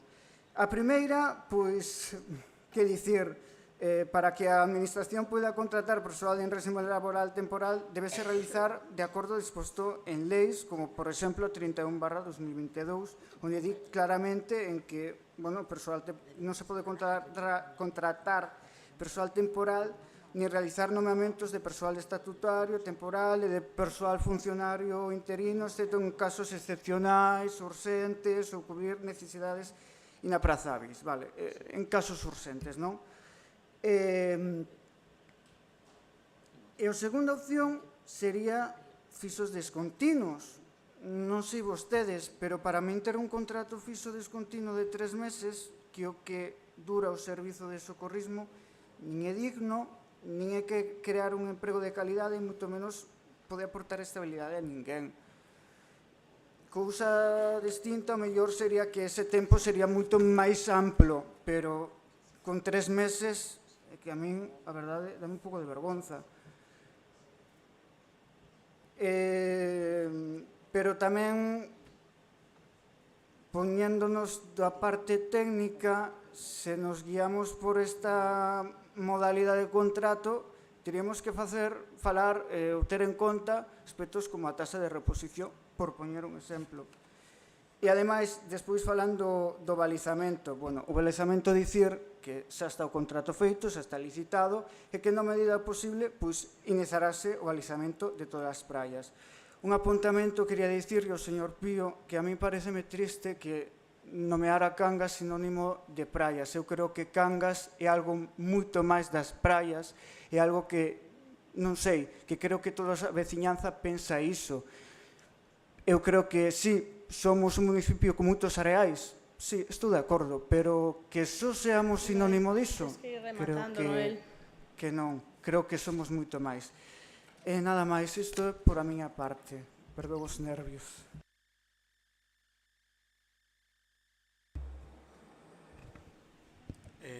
Señor Noé, vamos a ver.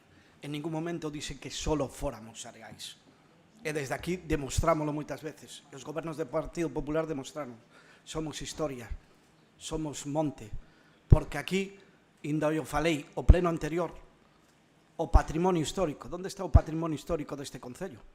Devaluaron completamente no orzamento, na proposta de orzamento que traen, baixando de 80 a 22.000 euros, se mal non lembro. Esa é a protección que dan. Pero entrando ahora xa neste debate, que vostede puso na miña boca palabras que eu non dixen, que só éramos praias. É moito máis, Cangas, claro que é moito máis. E por iso se merece moito máis respeto do que vostedes lle prestan. Porque a intervención que acaba de facer vostede e a compañeira do Partido Socialista é que me vin no medio dun rodaxe da película dos Monty Python, de verdade. Isto é que foi o absurdo completo. É dicir, fala, primeiro vostede cita o orzamento. Un orzamento que espero que co orzamento prorrogado a día de hoxe, porque a día de hoxe están co orzamento prorrogado, que 88.976 euros só lle dé pa 10 socorristas, 11.428 euros só lle dé pa 3 patróns.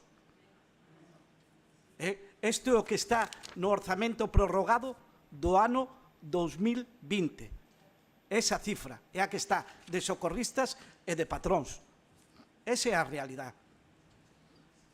Que non sexan capaces diso. A maiores, a subvención da Xunta sempre foi entre o 15 e o 30 de maio, todos os anos. Sempre foi. Sí, podo yo dicir, porque tramitei en varias ocasións. Ese foi entre o 15 e o 30 de maio, cando se publicaban, e xa contabas coa partida máis ou menos de contratar 6 ou 8. Que o Partido Popular nos seus gobernos chegou a ter 28 socorristas e 8 patróns.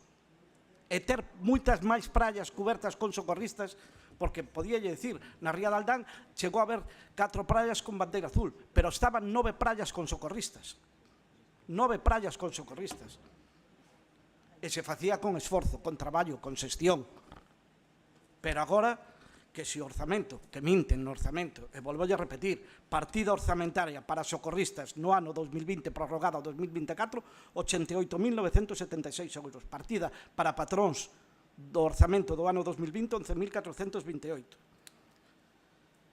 Fala do cadro de socorristas que non se pode contratar. Eu aconsello que lea a disposición adicional segunda da Lei 31/22 que vostede citou, na cal, cando hai certos servicios especiais e están subvencionados, se permiten contratos temporais ata de un ano, como podía pasar.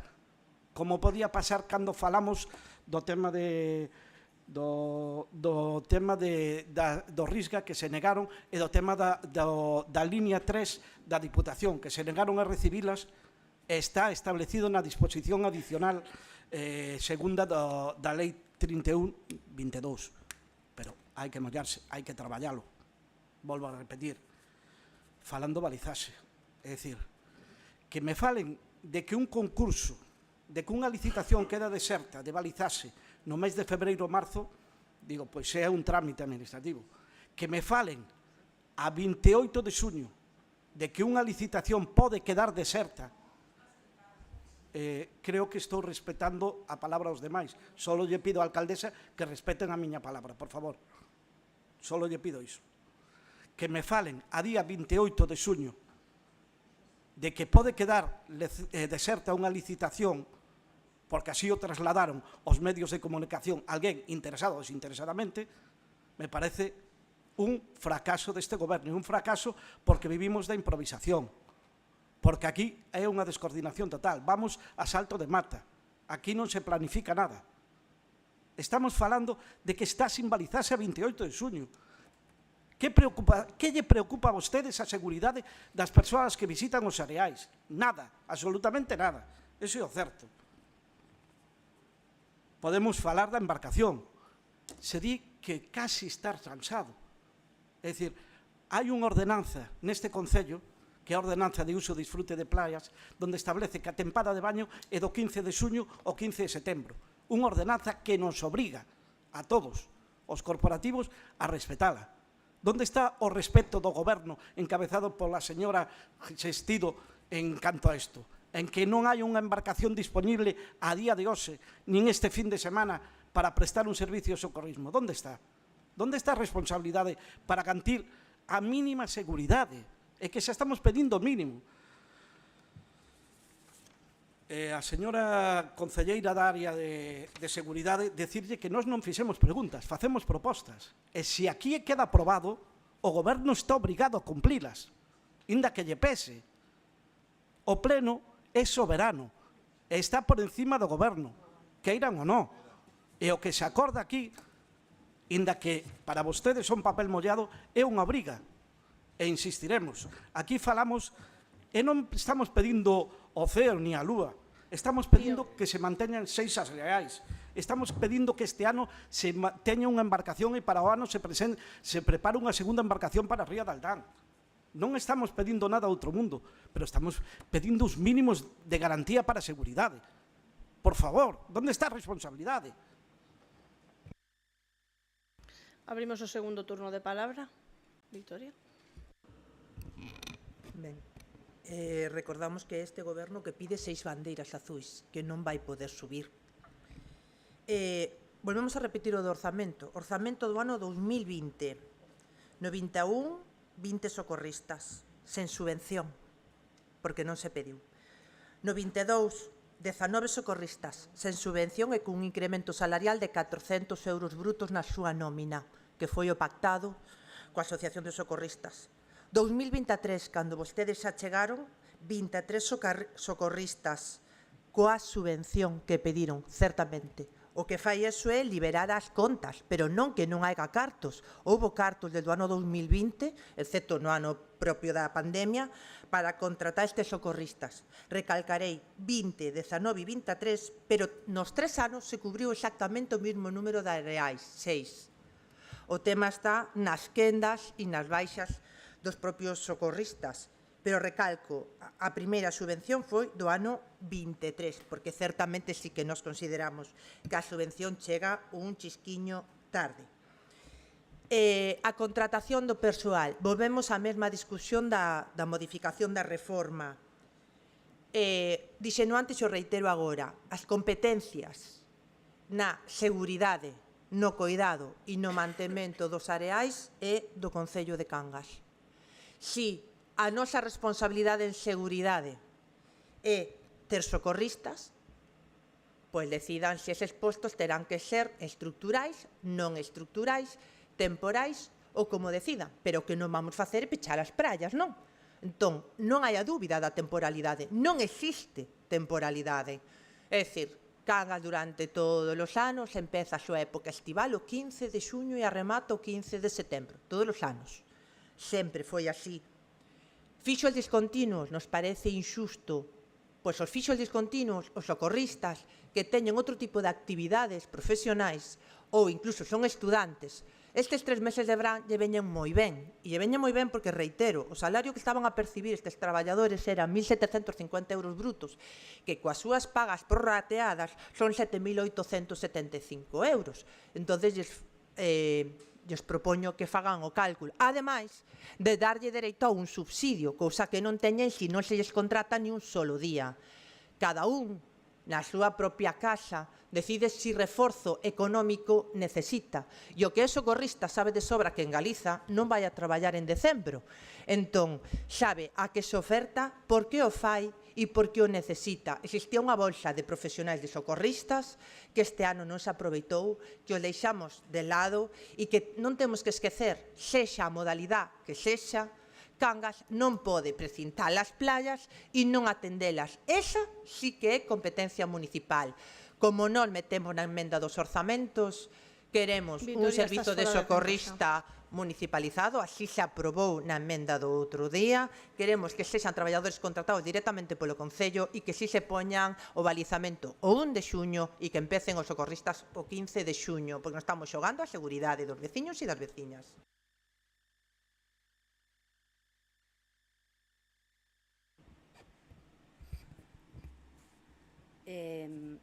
Perdona, Pío, por decir preguntas en vez de decir propostas, por contestar as preguntas, pero xa que empezache co que vos facíades o que nos facemos, vouche a decir que no goberno do PP se chegaron a cubrir 10 playas con 15 socorristas e 3 patróns tendo amarrada a embarcación destinada na ría de Aldancas e todo Brán, por non cubrir todos os turnos. E os 15 socorristas había que añadirlles tamén un coordinador que estaba permanentemente na caseta do Porto, pesqueiro donde hacían base. Ese ano, ante a imposibilidade de facer os descansos correspondentes, se gastou unha cantidade indigente de diñeiro para compensar os socorristas, con horas extras, 35.000. Para non cerrar ningunha playa, sumándolle os gastos de despilfarro en telefonía. E no referente ás embarcacións, no ano 2016 non se foliaron as embarcacións, estando hasta a fecha en situación alegal. Desde ese ano se tramitan os correspondentes solicitudes en seguridade marítima de navegabilidade e radio nas dúas embarcacións. A embarcación grande de Salvacangas 5 é unha embarcación que ten 5,20 metros de eslora, para que depois non me preguntes por ela, configurada para salvamento en costa, e non é operativa en salvamento de playas, xa que aparte de súas grandes dimensións e o peso e o casco, sobre todo o motor de 250 kilos, seu calado, afán que non sea realmente operativa. E se entre todos se instara as institucións para que sexan do color que sexan, que dunha vez por todas empecen a mirar por este pobo que é Cangas, e den a este Concello o que hai que dar, e dunha vez por todas non fagan como fan en Sanxenxo, que con 17.000 habitantes e nós con 26.000 e eles con 8 playas menos que a nós, sí que teñen un servicio de salvamento en condicións que está subvencionado pola Diputación e pola Xunta, e nós non o temos, nada máis. Se está acabado. Bueno, antes de nada, eu invito-vos a que miredes todos os informes de intervención cando se fixo, bueno, en calquera tempada que se contratou algún socorrista, no? E o que din nesles. Ademais, dicir que, bueno, hai un novo convenio de socorrismo que surdiu o ano pasado, no? Onde que, bueno, aumentar as contías. E non é certo a cifra que din, porque son máis de 140.000 euros, vale? Os que temos que gastar en socorrismo. E tamén, un apuntamento máis, sen que me esqueza, recórdovos que as embarcacións, o salvamento, nós non temos competencia en salvamento. Non o temos. Nada máis.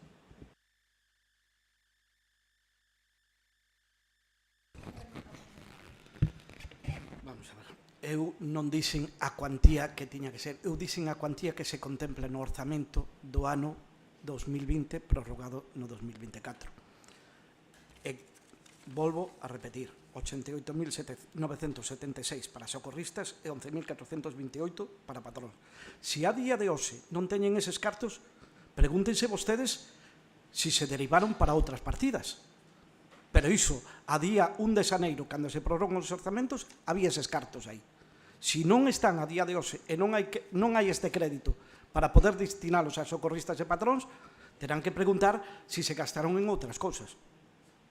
Eso é o que teñen que ver. En segundo lugar, falar de a señora concelleira de Seguridade, decirlle que a persona que lle pasou a información ahora para a segunda intervención está trabucada en algúns cousas, pero estamos falando do ano 2024. Estamos falando do ano 2024, non 2016 ni 2017. Lóxicamente, todos os anos hai problemas puntuais, e os que estivemos aquí e os que estarán terán problemas puntuais. Pero se cubrían, como ben dixo vostede, se chegaron a cubrir 10 praias, que agora malamente cubren 3. Malamente cubren 3. E hoxe esta sala vai lle dar a obriga de cubrir 6 playas. Se lle fan caso ou non, é un problema seu. Están incumplindo unha orden superior do Pleno.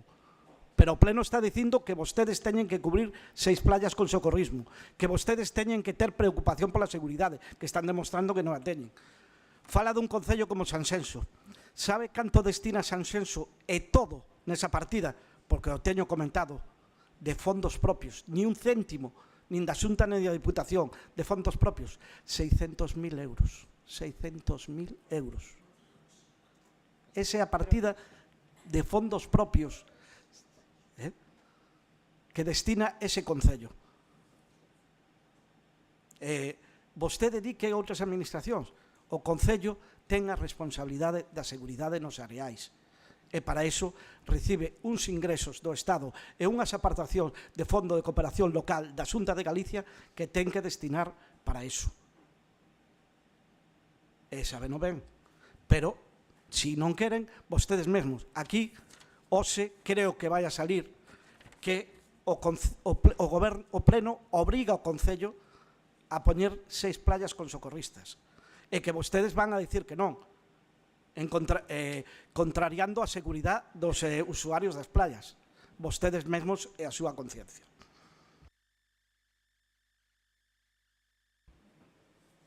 Ben, rematamos os turnos de palabra. Só quería aportar un dato e xa votamos, sei que Sanxenxo ten 45 millóns de euros de orzamento. Non, só era para decirlo. Pasamos a votar. Votos en contra, abstencións e votos a favor. Queda aprobada esta moción. Vamos ao punto 5 da orde do día, que é a moción do Grupo Municipal do Partido Popular sobre a búsqueda de aparcadoiros disuasorios.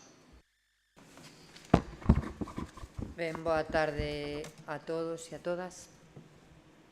Fai uns meses, a principios de maio, vimos como se inauguraba o aparcadoiro disuasorio de Domallo, unha obra na que se investiron 884.000 euros pola súa complexidade e coa que se seguía a apostar por unha mobilidade máis sostible. Este aparcadoiro, que ten 75 prazas, ven a dar unha solución por parte da Xunta aos desplazamentos entre o Morrazo e as zonas de Vigo, de Redondela, de Pontevedra, Santiago e un longo etcétera. Habilitando este espazo, que é un espazo seguro onde deixar o coche e quedar con outras persoas coas que podas compartir destino, ou tamén desde este tipo de espazos ter a opción, como sucede aquí, de poder coller o autobús e continuar o teu trasecto. Non cabe duda de que, ademais de rebaixar o número de vehículos nas estradas, tamén se rebaixa a emisión de gases invernadoiro á atmósfera, o que é unha medida máis en beneficio de todos, porque é un beneficio ambiental. O Goberno galego aposta por este tipo de aparcadoiros, xa que ben predecido polo de Broullón, polo da Rúa, que dende que se inauguraron amosaron a efectividade deste tipo de iniciativas por parte da Consellería de Infraestructuras. Existe outro proxecto xa aprobado para acometer na AG46 nun recheo existente para facer outro aparcadoiro disuasorio e sempre buscando o mesmo, compartir os trasectos, aparcar varios coches e así emitir menos CO2 á atmósfera. En Cangas, todos padecemos de xeito constante os problemas do tráfico. Un caudal de coches que, cando chega o bo tempo, xa nos colapsan determinadas zoas. O igual que tamén colapsan as estradas, as saídas da nosa vila. Iso se traduce sempre en malestar en canto ao tráfico, en canto aos estacionamientos, porque ou ben non atopas onde aparcar ou ben se aparca mal. Que conleva isto? Pois un presuicio para os que non podan sair da súa casa ou para os que non podan pasar por unha rúa demasiado estreita. A maiores disto, efectivamente, temos tamén o problema da contaminación. Toda esa tromba de vehículos emitindo gases. Existe unha parcela na confluencia do corredor do Morrazo coa PO 315 en Aldán, unha parcela que xa foi expropiada pola Xunta de Galicia dentro das obras do corredor do Morrazo. Esta parcela responde ao mesmo perfil que as nomeadas antes e que xa foron convertidas en aparcadoiros disuasorios. Esta parcela, situada ao final da Vía Rápida, na parroquia de Aldán, que podería ser un sitio perfecto tanto para os que chegan como para os que se marchan, xa que os primeiros aforrarían coches nas nosas rúas, ademais de aforrar todos os gases que emiten, e os segundos aforrarían a contaminación ambiental. Entendemos que tendo espazo, e sabendo ademais que este espazo sae da Xunta de Galicia, en concreto da Consellería de Infraestructuras, entendendo tamén esta aposta por parte do Goberno galego por os aparcadoiros disuasorios e apostando por este modelo de compartir vehículo e baixar a emisión de gases na nosa comarca, podemos e debemos seguir con este modelo e apostar por sacar coches das nosas rúas. Por todo isto que acabo de decir, traemos ao Pleno unha proposta de acordo que di o seguinte: instar ao Goberno de Cangas a que solicite á Xunta de Galicia no terreo de confluencia entre a VG 45 e a PO 315 un aparcadoiro disuasorio para seguir o mesmo criterio dos aparcadoiros disuasorios levados a cabo na comarca. Nada máis e grazas. Moi ben, abrimos entonces o primeiro turno de palabra. Sí, Victoria. Bueno, a Alternativa vai apoiar esta proposta porque ademais nos parece interesante e porque ademais todos os conceptos son correctos, o sea, cando falamos de aparcamentos disuasorios falamos de aparcamentos fora dos núcleos e ás veces atopar esa parcela é complexa. É certo que esa parcela da que se fai referencia nesta moción xa está desafectada no seu momento cando se fixo a VG 45, entón, bueno, evidentemente nos apoiaremos porque queremos que é unha posible alternativa da que ademais, bueno, pues propoñemos seguir buscando outros espazos que poidan ter pues, este tipo de características, aínda que somos conscientes e coñecedores de que no noso concello temos complexo, pero neste caso se a Xunta quixera, é verdade que non teñen que desafectala porque xa está desafectada polo propio vial e sabemos perfectamente da parcela que falamos e a verdade que faría unha labor pues, necesaria e imprescindible para o tempo que temos e para a situación que temos no noso concello, non?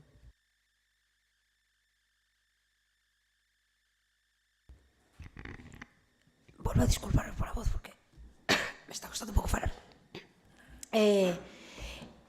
O único que me gusta, entendendo que estamos completamente de acordo nos aparcamentos disuasorios, de feito, agora que falas do lugar, por fin o comprendo, porque resulta que, lendo a moción, entendo que será unha errata, quero decir, sino, corregídeme, pero foi unha base de datos da Xunta, a cartografía da Xunta, e a carretera que te refires é a VG 4.6, non 4.5, porque a 4.5 é esta que temos aquí, que en ningún momento conflúe ca PO 315. Vale, entonces, vale. Claro, porque despois, si, sabes o que pasa, Loli? Isto que a ti te cata darme consellos, vou darche unha a ti. Cando collemos as mocións tipo e as traemos a todas partes, igual había que darlle unha volta, porque a ver se o próximo día nos pides un aparcamento en Bueu en vez de en Cangas. Porque casi, o sea, isto casi, pero bueno, o Partido Socialista efectivamente está de acordo no fondo da moción sempre cando corrixamos VG 4.6. Eu esperaba que esa o fixeras na túa primeira intervención, nada máis.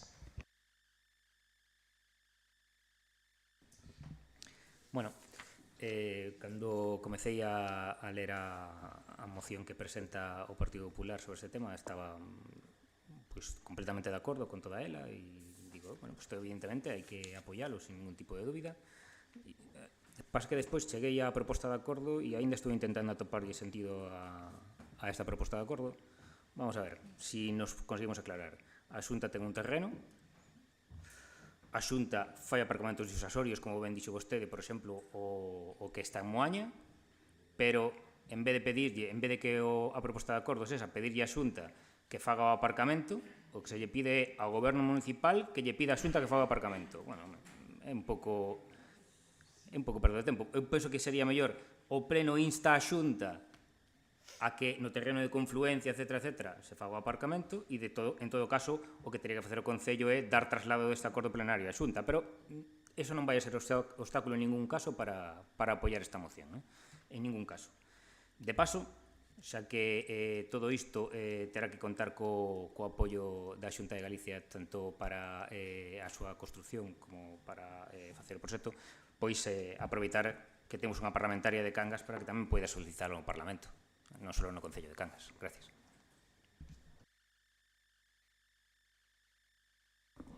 Ben, convén que empezara vostede, señora Malvido, unha moción tipo que fale dun terreo concreto en Cangas e de... Non, simplemente puxen un 5 en vez dun 6. Simplemente. E creo que ten pouco de moción tipo. O que pasa que, bueno, cando uno lee moito... Antón, ten máis forza. Ten máis forza que sea o Concello de Cangas, o Goberno de Cangas, o que pida isto a Xunta. Evidentemente, todo o demais igual xa se fixo ou se está a facer.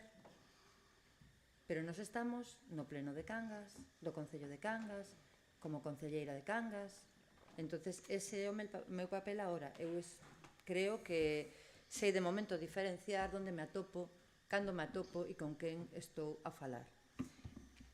Esta moción é unha posible solución a parte dos problemas, xa digo a parte, que existen en Cangas. E esta moción nace de repensar e de darse conta de que existe ese terreo. Pero eso era algo que tamén tiñan que facer vostedes dentro do goberno. O que pasa é que nós entendemos a oposición tamén para facer propostas. E neste caso é unha proposta en positivo. Se vostedes lle queren quitar o valor, fáganno. Nos de momento traemos esta proposta aquí e vostedes fagan o que consideren, nada máis. Ben, pois entonces abrimos o segundo turno de palabra. Iria. Insistimos en que imos a votar a favor, pero o que comentaba o meu compañeiro, evidentemente, os terreos son da Xunta, ou vai a financiar a Xunta, fáganno. Non teríamos nin que estar falando isto, mas xa podría estar feito se quixeran, nada máis.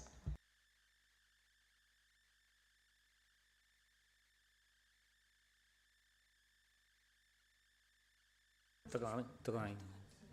Vou ser moi breve, enseguida pechas. Sí? Non. Vamos a ver. Como ben dixeron os seus compañeros antes, o órgano superior é o pleno, que ordena o goberno. Algúns dos seus compañeros o dixeron hoxe.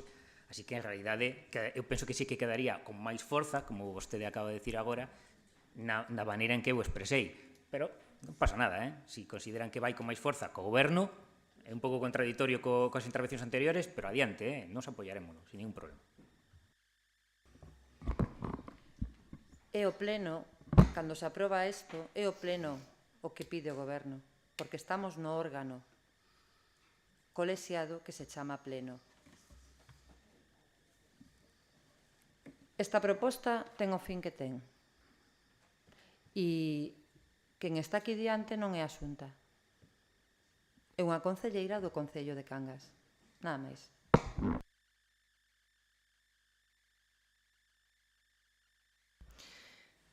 Rematache, non, Lori, sí. Ben, solo iba efectivamente a puntualizar que será correxido o erro, entonces xa o falamos. Sí. Entonces o damos por corrixido e punto. Pasamos entonces a facer a votación. Votos en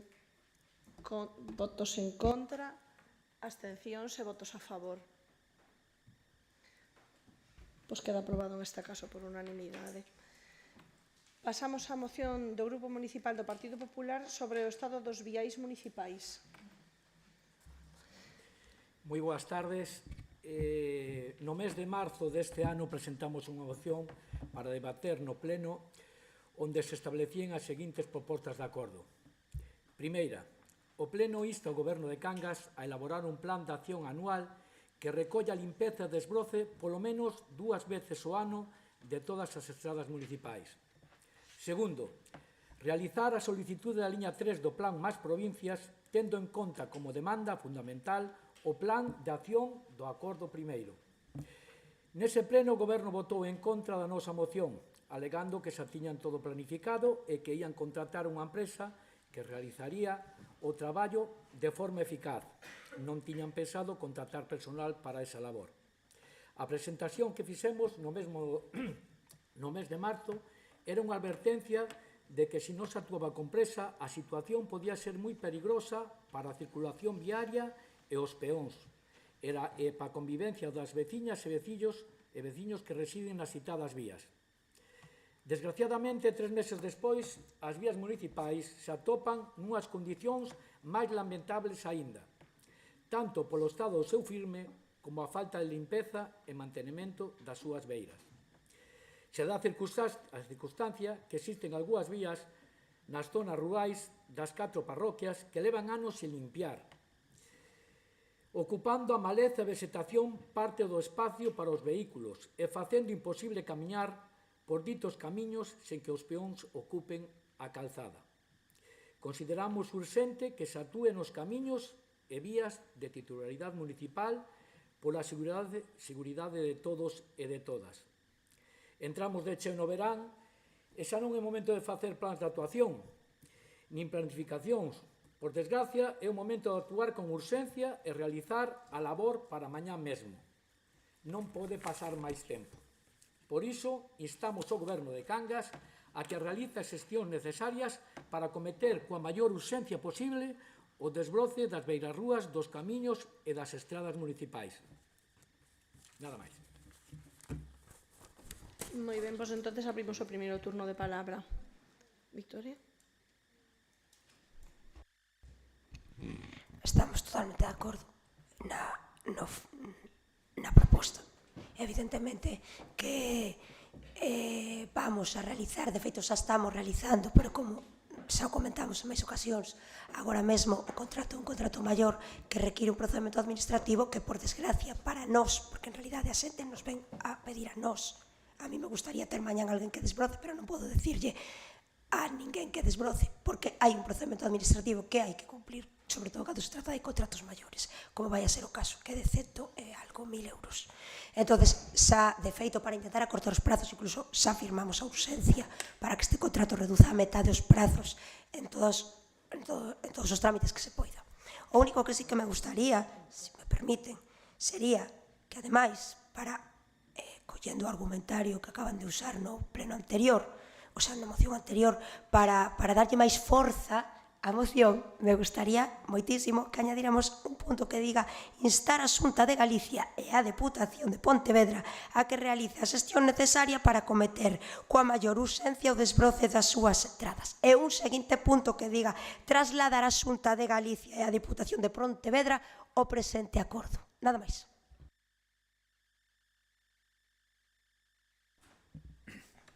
Bueno, ten toda a razón o Partido Popular cando di que o estado de limpeza dos camiños é manifestamente mellorable e por iso estáse desbrozando.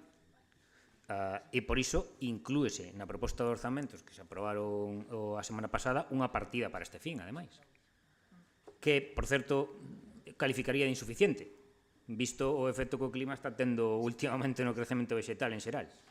E por iso non temos ningún problema en apoiar a súa proposta, xa que compartimos a opinión sobre a importancia deste tema e porque xa estamos contratando ese servicio de roza. Por outro lado, este é o punto que eu comentaba anteriormente no que poderíamos tratar o tema de que maneira a Diputación cuida dos viais da súa competencia. E o exemplo que se puso no punto anterior era o da baixada á praia de Limens e decían vostedes que é competencia do Concello o desbroce das beirarrúas e que ali non hai beirarrúas. Non sei se pasaron por ese tramo. Ali non hai beirarrúas. Entonces, o que ten que facer a Diputación é a limpeza da beirada desa vía, que está como están moitas outras deste Concello que son competencia da Diputación, porque na zona do Ío, na toda a parte que vai desde o Igrexario hasta Pinténs, tampouco hai beirarrúas, que serían competencia municipal, certo? Pero non hai beirarrúas aí tampouco. O sea, que a Diputación tamén debería limpar nese caso. O sea, aceptando, como xa dixen desde o principio, que os viais municipais están nunha situación moi mellorable e apoiamos a súa proposta, pois simplemente comentar que o resto das institucións con competencia en viais deberían seguir exactamente a mesma liña que vamos a seguir desde o Concello. Pecha o Partido Popular a emenda que propón... No, e agora teñen que pecharles este turno de palabra e deberían de pronunciarse sobre si aceptan a emenda que propuxo o Partido Socialista. Iria comentaba de que se debería... Fai unha proposta de emenda, corríxame se me equivoco, propondo que se engada que o mesmo que o Concello debe cumprir cos viais que lle corresponden, e que se engada tamén que a Deputación e a Xunta se fagan responsables dos seus correspondentes viais. Nada, pois tedes que decir se aceptades a emenda ou non. Sí, sí.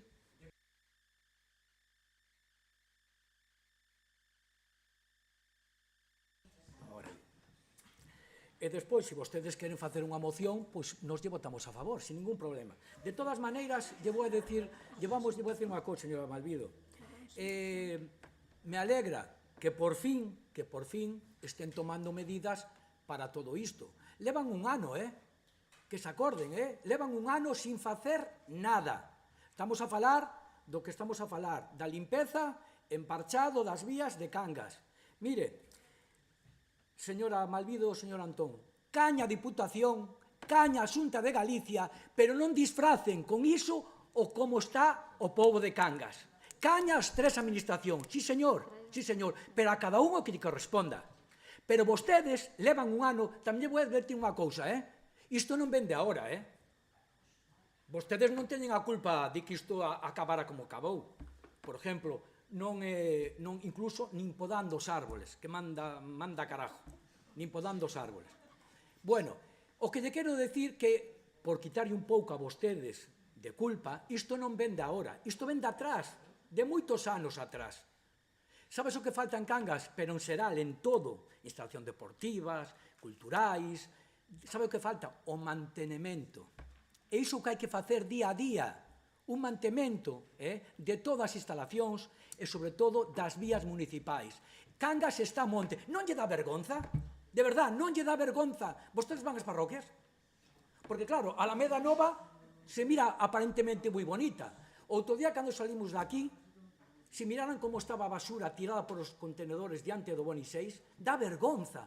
Vostedes pensan que os veraneantes que veñen a Cangas e topan con todo iso marchan contentos deste pobo? Pois irán para o ano que ven ao outro lado, como vostedes están contra o turismo tamén, parece ser. En todo caso, é o que lles pido, e de unha vez tomen medidas, xa sei que están facendo algo. Pouco, pouco. Porque o que hai que facer, tempo a tempo, todo verán. O problema é que agora van a empezar, ou están coas playas, aparentemente, están limpiando algunhas conetas, algunhas beirarrúas, depois virán os colexios, que hai que limpiar tamén, e Cangas seguirá tal como está hasta decembro, porque non dá tempo, ou contratan vostedes a 50 empresas que limpien Cangas de arriba a baixo, ou senón non vai dar tempo. Cangas está a monte, e non yo digo, a ver, desde aquí como un integrante do Partido Popular, é que me dá vergonza, carajo, dame vergonza como ciudadano de Cangas que esté como está, que todo o mundo presuma de Moaña de Bueu, pero quen son Moaña de Bueu? Con todo respeto, con todo respeto. Como vamos a comparar un pobo como Cangas, que sempre foi a flor, digamos, de limpeza, de facer ben as cousas con outros povos. Eu que lles pido que tomen xa de unha vez medidas, que as tomen xa. Está pasando o tempo, non se fai nada, levan un ano, está claro, levan un ano e xa é hora de que se poñan máis a obras, nada máis. Ben, abrimos entonces o segundo turno de palabras. Boa tarde. Eu quería recordarche, Fran, que dixeche que estábamos en contra do turismo, os que estamos aquí. Non sei quen está en contra do turismo, nin por que dixeche iso.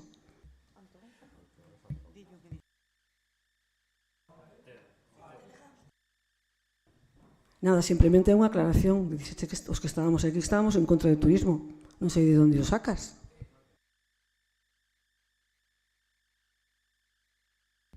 A min é o que me parece. Aurora, ter Cangas como está...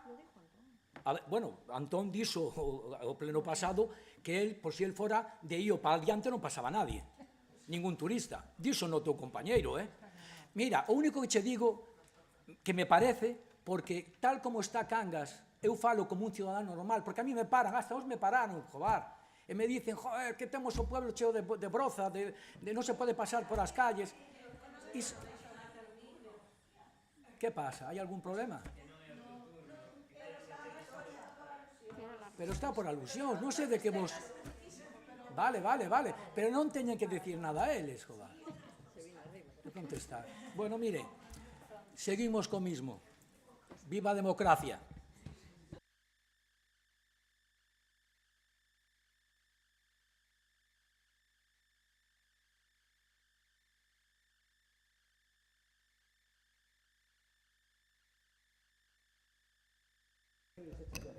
Bueno, vamos continuar. Por alusións ten dereito, di o ron. O orzamento do ano 2020, o ano 2020 contaba cun orzamento para desbroces de 48.586 euros. Eso que se contaba. Esta nova corporación o que fixo foi meter 147.000 da línea de desbroces da Deputación, máis 216.000 en infraestructuras, o que fai un total de 363.000. Por Dios, que vamos poder comer no chan. É dicir, eso é o que pon aquí. A licitación ainda non sabemos dela, pero é o que pon aí. Segundo, a concelleira de Obras dixo que teñan que licitar ese contrato e o concelleiro de Urbanismo di que xa se está desbrozando. Nos gustaría saber cal das dúas opcións sea real. É unha realidade, é dicir, a erva nace en maio, os grandes labregos saben exactamente en que data se ten que cortar e estamos en xuño, co clima que tivemos este ano, pois é unha situación complexa. Se puideron facer un contrato coa partida que existía no orzamento en esperas de, sí, existe contrato de licitación do desbroce que se está facendo en este momento, porque sí que se está facendo. No, non existe. Piden acceso ao expediente e o informe da secretaria respondeu que non existía expediente. Nos pedímolo por escrito antes de decir absolutamente nada en este pleno. Se hai un erro, que se me comunique por escrito. Pedín acceso ao expediente de desbroces, resposta da secretaria, non existe expediente de licitación na primeira parcela cando falamos estes días dos desbroces que estaban existindo ao redor do xuzgado ou nas alamedas. E tamén recalcar, desbrozar son as beiras dos viais e os xardíns hai que cortalos coa máquina de cortar o césped. É unha pena que, sinceramente, zonas como é o xulgado, como outras alamedas ou como son os parques infantiles de Piñeiro e de algunhas outras zonas, incluso Vilariños, estén desbrozando. É dicir, son dúas funcións moi distintas que, ademais, o facían na línea da Deputación da xente que contratábamos. E esa que votamos de menos, porque en marzo, cando xa se adjudicou esa línea, podríamos telos traballando a eles en eses sectores e quedar pendentes de calquer outra licitación maior a posteriori.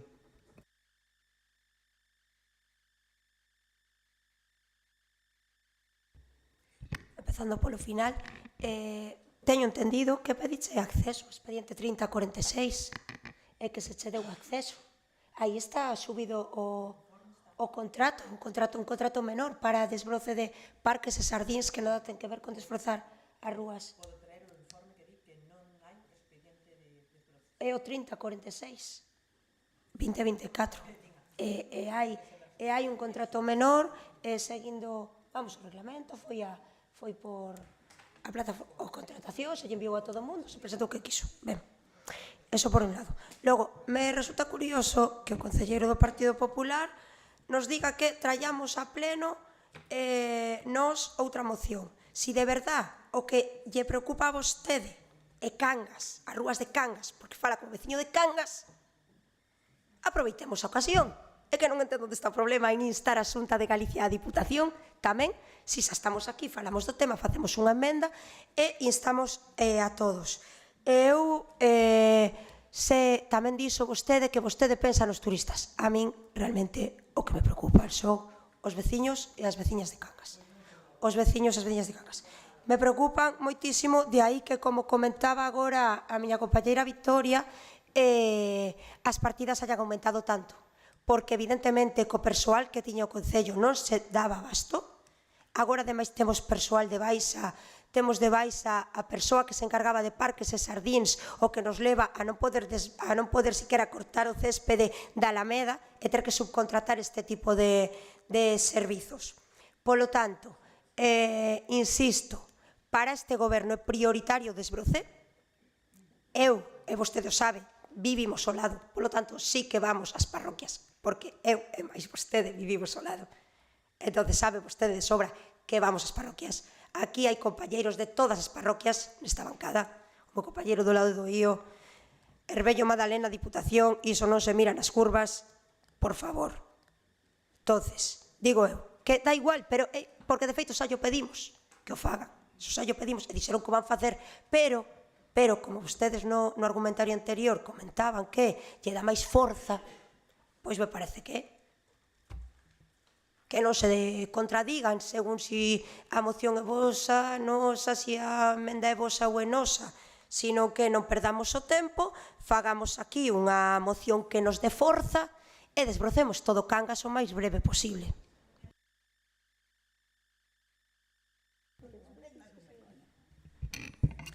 Bueno, eu por non repetirme e como xa dixen que íbamos a votar a favor, pois tomarlle a palabra ao concelleiro do Partido Popular e ao próximo pleno traeremos esa proposta da que falaba vostede para a Deputación e a Xunta e supoñemos que votarán a favor, así que esperaremos un mes e non pasa nada.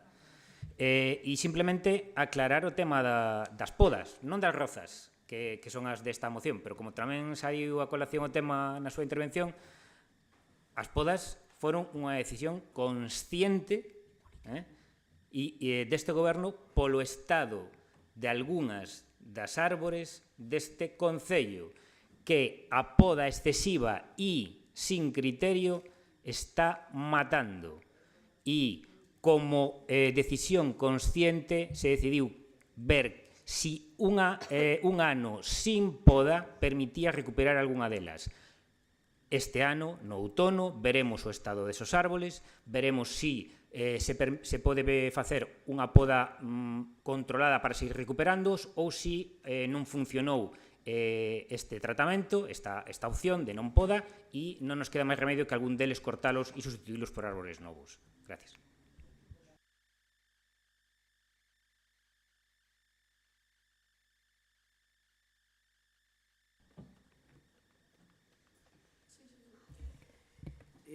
Señora Malvido, mire, para min particularmente, Cangas e máis Cangas. Os turistas, pois sí, tamén. Non creo que lle fagan daño a nadie. Pero o que quero decir é que primeiro é Cangas. E loitarei sempre por meu pueblo. E me sinto orgulloso de nacer aquí.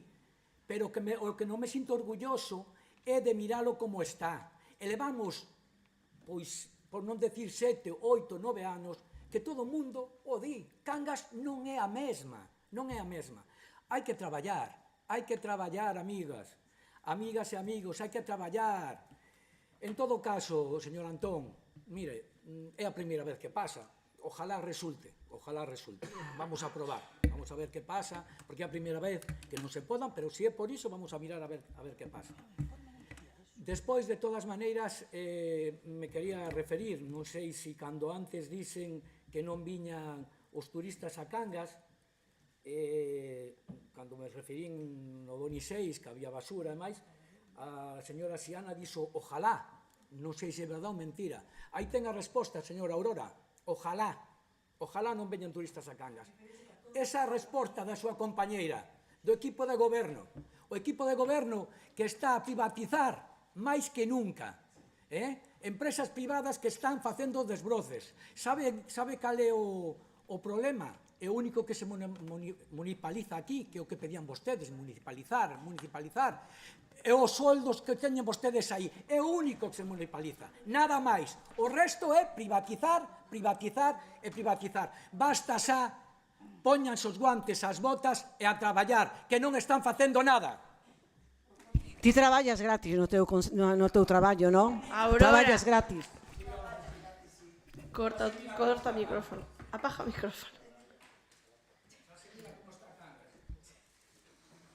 Rematamos. Veña. Pasamos a votar. Pero espera, por lo menos. Pasamos... Aurora, non quedas para a votación? Sí. Bueno, sí. Pasamos á votación da moción. Votos en contra, abstencións e votos a favor. Ben, queda aprobada esta moción por unanimidade. A partir de agora, Aurora marcha, que desculpa a súa ausencia. Pasamos agora a moción do Grupo Municipal do Partido Socialista sobre a instalación do PAD. Vamos a intentar leerlo todo. ¿Por qué no lees tú? Hola, boas tardes a todos e a todos. Dende a Dirección Xeral da Policía puso en marcha un proxecto de instalación de puntos de actualización de documentos PAD en concellos onde a Policía Nacional non ten actualmente dependencias físicas permanentes. Este proxecto pretende achegar a administración e dar un servizo máis accesible á cidadanía, facilitando a xestión que, até agora, requiren o desplazamento a outras localidades. Proporcionaría 3 beneficios principais para a cidadanía. Comodidade, poderánse realizar trámites como renovar as claves e certificados do DNI directamente no seu propio concello, evitando desplazamentos innecesarios. Aforro de tempo, ao eliminar a necesidade de viaxar a outras localidades, redúcese o tempo adicado a estas xestións e maior accesibilidade aos puntos de actualización de documento PAD estarán ubicados estratégicamente para garantir que toda a cidadanía teña acceso a este servicio. Por isto, elevase ao Pleno para o seu debate e aprobación os seguintes acordos. Primeiro, aprobar a instalación do punto de actualización do documento no Concello de Cangas e 2, dar traslado deste acordo ao Ministerio de Interior para proceder a asinar o convenio onde se establecen os termos e condicións para a implementación do proxecto. Por agora nada máis. Moi ben, entonces abrimos o primeiro turno de palabra, se alguén quere engadir algo. Sí. Boas tardes a todos. Sí, é que fíxese desaceno de non querer intervir. Vale, ben. Porque me apagou aquí a alcaldesa. Facilitar a relación dos veciños e veciñas coas administracións e permitir que poidan realizar trámites como os que permite esta instalación, pois sin ter que desplazarse a Vigo, que era o habitual, e o obxectivo que perseguimos, pois traendo a pleno esta proposta, que é requisito para que se aprobada por parte da Policía, da Dirección Xeral da Policía. Non creo que haxa moito debate neste asunto, a verdade. Supoño que estaremos todos de acordo, xa que non supón un gasto para o Concello e que permitirá que podamos actualizar datos dos documentos de identidade aquí mesmo. E dicir que con isto seguimos a avanzar na implementación de ferramentas pois que faciliten a relación da cidadanía coa administración, como recentemente, por exemplo, coa carpeta cidadá, que permite acceder ao estado dos expedientes que lles afectan a cada un dos cidadáns desde o móvil directamente, e virán máis. Despois destas, sempre co mesmo objetivo de facilitar os trámites, achegar a administración e promover a participación. Creo que sobre eso se estenderá máis unha compañeira do Goberno nun punto posterior. Así que, por agora, nada máis. Gracias.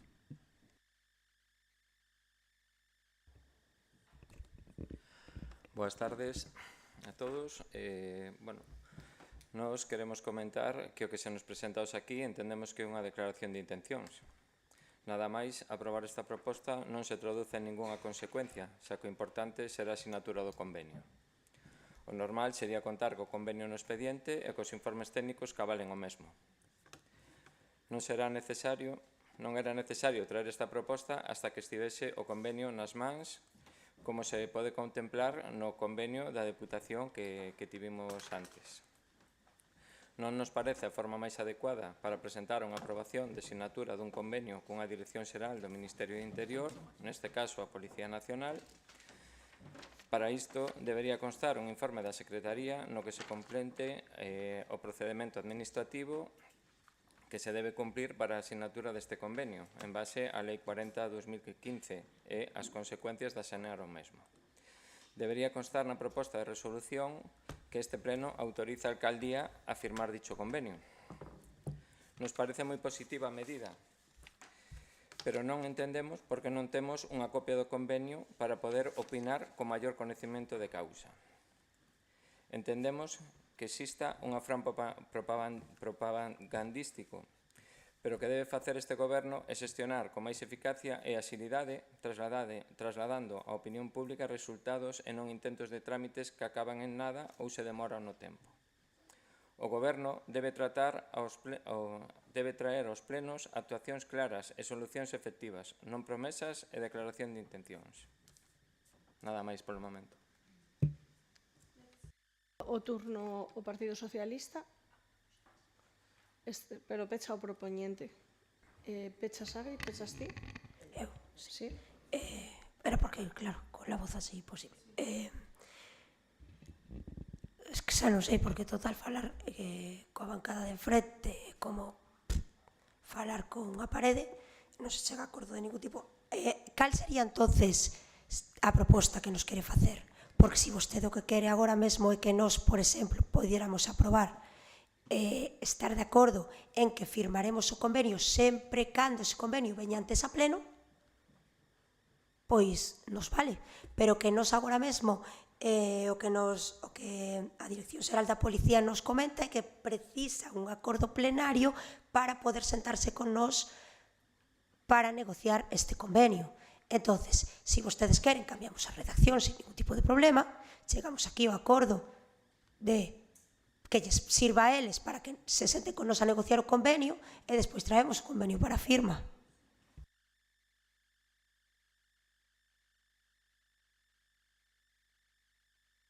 Ben, damos paso ao segundo turno de palabras. Doulle paso entonces a Victoria.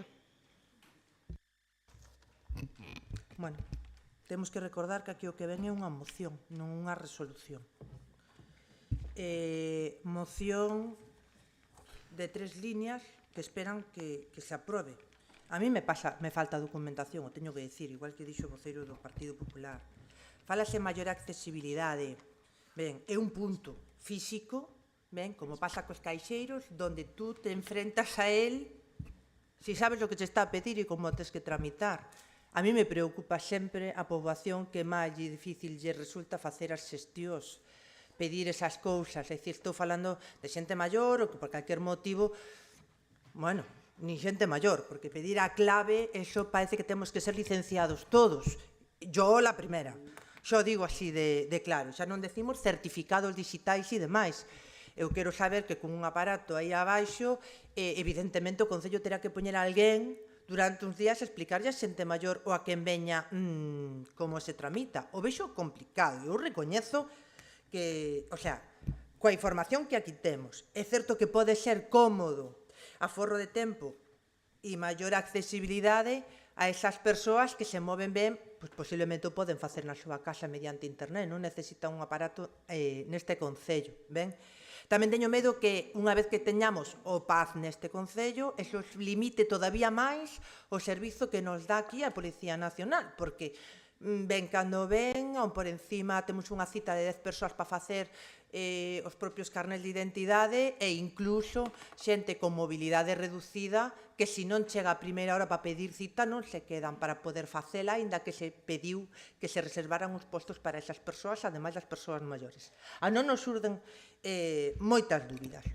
E sin o convenio, a concelleira que o proponga que di que non nos supón nada, pero di que teñen que negociar o convenio coa policía. Entón, non sei exactamente se non nos supón nada porque temos que negociar algo con eles.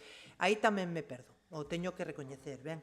A alternativa, teóricamente, non vai votar que non, que é un avance tecnolóxico e unha forma de comodidade. Podo seguir falando? Vale.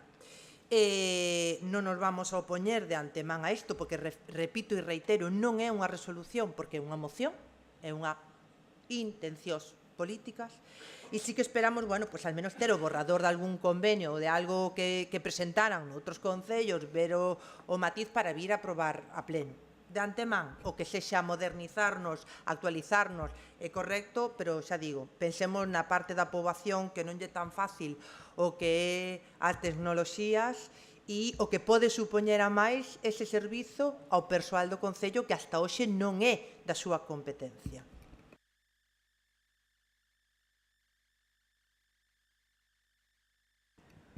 Bueno, vou empezar pedindo disculpas porque cada vez teño máis claro que ou non me explico ou non se me entende. E o mellor será polo idioma ou non creo que sea polo idioma, pero non sei por que exactamente. Vamos a ver. Como dixen na primeira intervención, isto non é asinar o convenio. Non traemos un convenio para asinar aquí. Isto é un requisito previo que pon a Dirección Xeral da Policía para poder continuar cos trámites para ese convenio, que será traído a pleno para poder aprobalo. Nada máis. Por iso é unha moción, efectivamente, e non é unha proposta de acordo. Nada máis. Eu, sinceramente, agradecería que desde a bancada popular me digan se é a maneira en que me expreso ou non sei exactamente que é, porque eu creo que deixei claro xa na primeira intervención, que este é un requisito previo.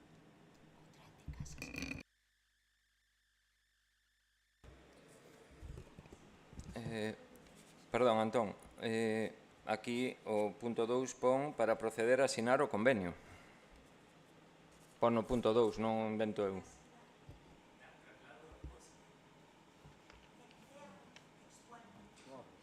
Bueno. Podo falar? Sí? Vale. Nós estamos a favor da proposta, pero consideramos que, como vimos hoxe co convenio da Deputación, este punto vai volver aquí e xa veremos o convenio o que nos depara. Nada máis. Para o público, porque está claro que a bancada do Partido Popular non quere entender. Acordos. Punto 1. Reza así. Aprobar a instalación do punto de actualización de documentación no Concello de Cangas. Punto 2. Dar traslado deste acordo ou do punto 1, que era aprobar a instalación do punto. Punto 2. Dar traslado deste acordo que estamos de acordo que se instale aquí para posteriormente poder firmar o convenio. Eu penso que se entende. Nada máis.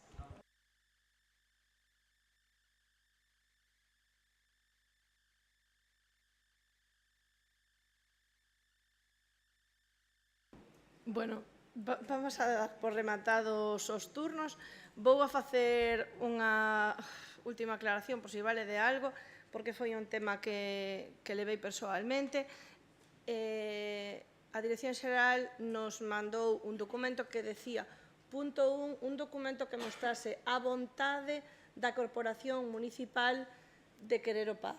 Punto 2, nos remitirían o convenio, pero era necesario o punto 1. E a condición a puxeron eles, non nos. Quer dizer, eles marcan as condicións para que nos dean o o dichoso punto paz, que decir, non é que a nos pareza o mellor, simplemente estamos dando cumplimento aos requerimentos que eles fixeron. E se vos parece ben, pasamos a votar este punto. Votos en contra, abstencións e votos a favor. Moi ben. Queda aprobada esta moción por unanimidade. Agora vamos a dar paso á moción sobre a contaminación por fecais da ría de Aldán o Ío e as verteduras en toda a costa do municipio.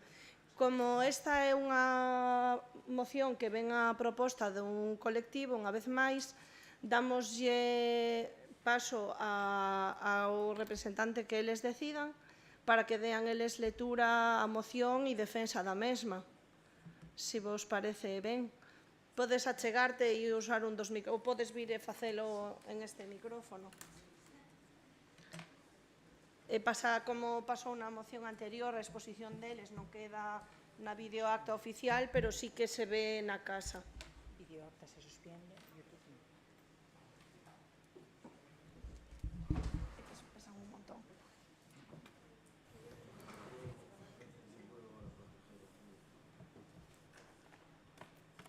Boas noites, gracias a todas e a todos.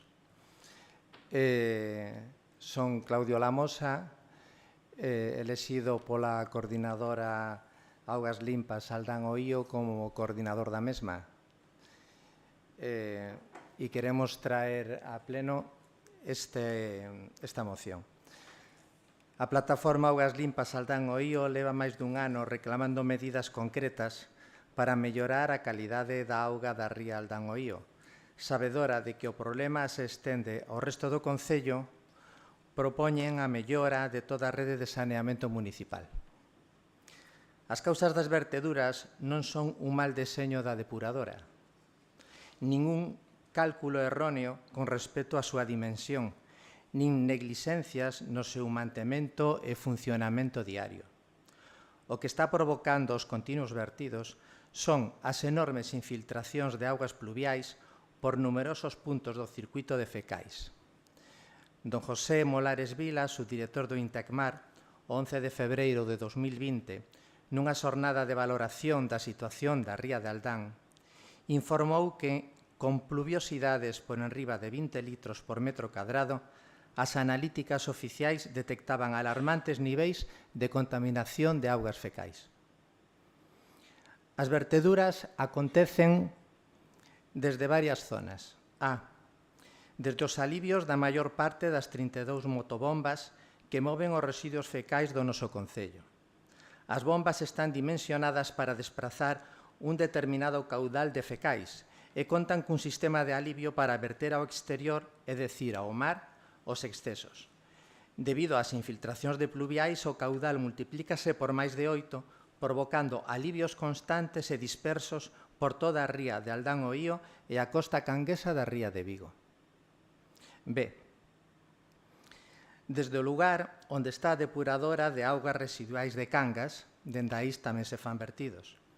A avalancha líquida case transparente despois de varios días chuviosos, en caso de entrar na depuradora, lavaría as instalacións vertendo ao mar toda a carga microbiana encargada da depuración.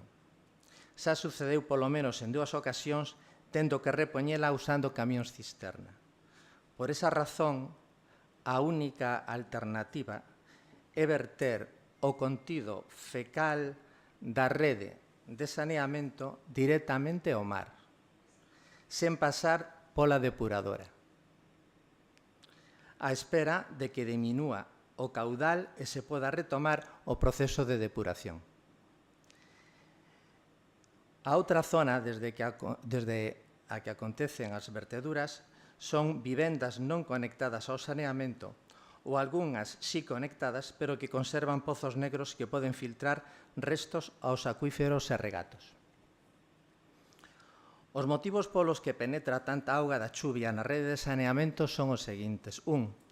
Algunhas das canalizacións que comunican todas as vivendas coa depuradora a semellanza da circulación arterial humana son antigas e teñen roturas e desencaixes polos que penetra a chuvia e saen fecais lóxicamente, contaminando acuíferos. 2. Durante anos, sen prever as consecuencias, conectáronse a fecais as escorrentías de camiños e rúas, incluso mananciais, que en boa lóxica deberían ser dirixidas aos regos e regatos naturais das aldeas. 3. Entradas a fecais das pluviais recollidas por tellados e terrazas de algunhas vivendas. Hai que sinalar unha diferencia sustancial entre as augas pluviais das zonas rurais ou semirurais con respecto ás pluviais do casco urbano de Cangas. Estas últimas acumulan gran cantidade de residuos contaminantes de vehículos como restos de neumáticos, ferodos, gases que precipitan sobre o asfalto, aceites lixiviados do lixo depositado nas rúas, sustancias precipitadas nos tellados dos numerosos edificios e feces de animais, especialmente aves. Segundo Augas de Galicia, as pluviais urbanas deben recibir o mesmo tratamento que as augas fecais, polo que ten que ser valorado o seu índice de toxicidade e, de ser necesario, introducilas na EDAR. Para que teñan cabida na depuradora, é indispensable reducir o caudal que aportan as parroquias que infiltran pluviais limpas e augas brancas de nacentes e regatos. É dicir, hai que entender o saneamento do Concello de Cangas como unha infraestructura hidráulica única na que hai que sopesar técnicamente como a variación dun ou varios elementos afecta ao conxunto, sen precipitarse na toma de decisións. Cangas é prácticamente o único concello galego que posúe unha ría non compartida con outro municipio, polo que ten un gran privilexio e, ao mesmo tempo, unha gran responsabilidade con respecto á ría de Aldán. Que continúe sendo un paraíso e recupera a excelencia depende principalmente da xestión que as canguesas e cangueses fagamos ao seu favor, o cal facilita enormemente conseguilo. Por comparación, coa complexidade que pode supoñer coordinarse, por exemplo, con todos os concellos ribeiráns da ría de Vigo. Ao respecto da contaminación da ría de Aldán ao Ío, hai unha data clave, o 28 de xullo do año 2010, no que a Consellería de Pesca da Xunta de Galicia decretou a diminución da categoría das augas da zona interior, pasando de categoría A a categoría B, consta no DOGA número 143. Desde ese día ata a actualidade, todos os meses, o Intecmar analiza a auga e nunca obtivo unha secuencia positiva que justificara recuperar a categoría A. Incluso, por momentos, estáse a risco de que a zona central da ría pase a B. Desde antes da data indicada, a Confraría de Pescadores de Aldán ao Ío ten solicitado numerosas veces e a todas as corporacións que o Concello de Cangas do Morrazo liderara accións encamiñadas a resolver o problema. Dado que a categoría non mudou, cabe pensar que ningunha corporación fixo o suficiente. Logo afirmamos que todas desatenderon este tema. Non buscamos culpabilizar, pretendemos sensibilizar e convencer a todos os partidos políticos de que colaboren de boa fe e se impliquen todos na solución. Entendemos que a análise das medidas a adoptar e a definición da folla de ruta deben permanecer a marxen da loita política estéril ou dos cálculos de desgaste político dos adversarios. Calquera debate, pensamos, en relación coa mellora da rede de saneamento debe concluir con urxencia en puntos de encontro que permitan mobilizar recursos económicos, humanos ou acordos normativos. A cidadanía de Cangas e os sectores económicos afectados non entenderemos que se continúen sen adoptar medidas ou paralizando propostas. Polo exposto, solicítase que a Corporación Municipal tome os seguintes acordos. 1. Apoiarse en profesionais especialistas en saneamento, incluída a UTE e Augas de Galicia, para deseñar un plan de intervención desde unha perspectiva global sobre o saneamento municipal, valorando o impacto de todos os ramais do circuito, enténdase parroquia, sobre o conxunto. 2. En consonancia co punto anterior, decidir que intervencións poden executarse de inmediato sobre as que non teña responsabilidade a UTE, por seren estas de baixo custo económico, de baixa complexidade técnica e que poden lograr unha diminución a curto prazo das infiltracións de pluviais. Propónse que se tome en consideración o censo de anomalías da rede de saneamento e xestión de pluviais que a plataforma Augas Limpas elaborou en coordinación coas asociacións veciñais de todas as aldeas afectadas. 3. Implementar as obras do punto anterior mediante a creación dunha brigada municipal ou a externalización da execución. 4. Captar recursos económicos de institucións provinciais, autonómicas, nacionais e europeas para avanzar nos obxectivos trazados no plan de intervención que necesiten de maior investimento económico. 5. Coordinarse eficazmente con Augas de Galicia. 6. Actualizar a ordenanza municipal sobre saneamento, de modo que se converta nunha ferramenta eficaz para paliar esta problemática. 7. Ao amparo do punto anterior, realizar unha campaña de inspección das vivendas de Cangas para comprobar se son correctas as conexións das pluviais e fecais, incluídas fosas sépticas en activo e en desuso que poden provocar emisións. Realizar apercebimentos sen recargo económico, facilitando asesoramento e prazos para corrixir as anomalías, transcorridos cales se aplique o lema «Contaminar nunca pode saír gratis».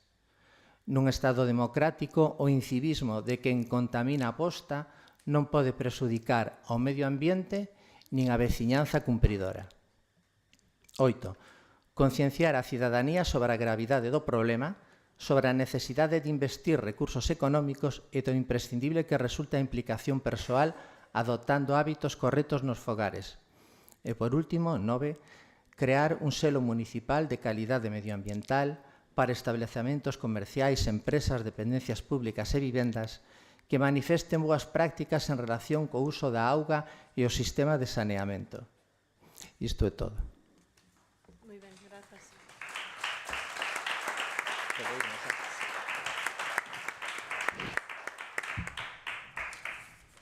Moi ben, pois retomamos o normal transcurso do pleno e abrimos os turnos de palabra. No, Vitoria dixo que non ia engadir nada. Bueno, como evidente, porque por eso trouxemos a moción, estamos totalmente de acordo, de feito, xa comezamos a traballar con eles, ou esperamos poder comezar o máis rápido posible, primeiro tendo unha reunión coa UTE, que estamos buscando fecha, e así poder ver cales son esas obras. Estivemos na presentación, e outro día, tanto eu como concelleiro de Medio Ambiente. Efectivamente, creemos que moitas das intervencións das que falamos se podrían facer perfectamente con recursos do propio Concello.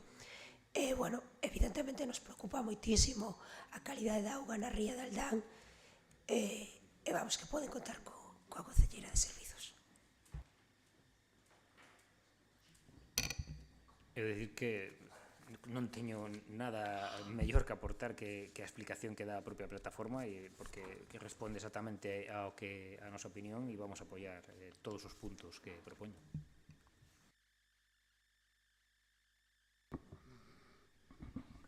Ben, boas noites de novo. Bueno, eu teño que decir que aquí existen 7 mocións aprobadas por esta corporación sobre o tema das verteduras. Unha moción do 20 de decembro do 2019 na que se pedía ao Pleno da Corporación insta ao Goberno Municipal a efectuar un proxecto global de saneamento do noso Concello que teña en conta a renovación, mellora e posta a punto de todos os bombeos do noso Concello, estudando as posibilidades técnicas para eliminar o bombeo de Limens e a Edar de Donón, e tamén as melloras necesarias na Edar e no separativo de pluviais. 2. O Pleno da Corporación insta ao Goberno Municipal a que, ademais do financiamento a que ten obriga por contrato a empresa concesionaria, se busquen as achegas necesarias en colaboración con outras administracións, Xunta, Goberno Central e Europa. Isto se aprobou, votos a favor, ACE, BNG, Partido Popular. Abstención, PSOE. Moción 15 de agosto de 2021, aprobada por unanimidade. Puntos de acordo.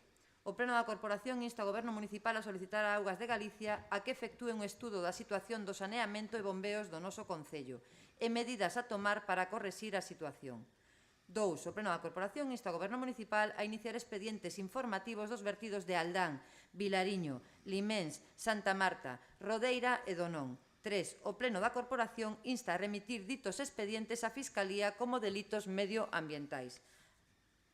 24 de setembro de 2021. 19 de outubro do 21. Bueno, esta se dixen por unanimidade. O Pleno da Corporación insta ao Goberno Municipal a remitir de forma inmediata a todos os grupos municipais listado das obras executadas con cargo ao plan de inversións do contrato do ciclo integral da auga, donde conste o importe das obras e o órgano de aprobación das mesmas. O Pleno da Corporación insta ao Goberno Municipal a recibir de forma inmediata as obras realizadas na Edar de Donón e na Edar de Balea, coa correspondente posta en funcionamento de ditas instalacións. Aprobada. Moción do 30 de setembro do 2022 aprobada por unanimidade.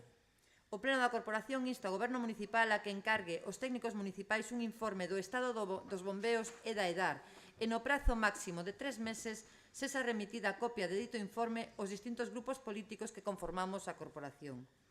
2. O Pleno da Corporación insta ao Goberno Municipal a que exixa á empresa concesionaria do ciclo da auga a que, tal e como se reflexa no plan de inversións do citado contrato, se proceda á sustitución e mellora dos bombeos da rede de saneamento.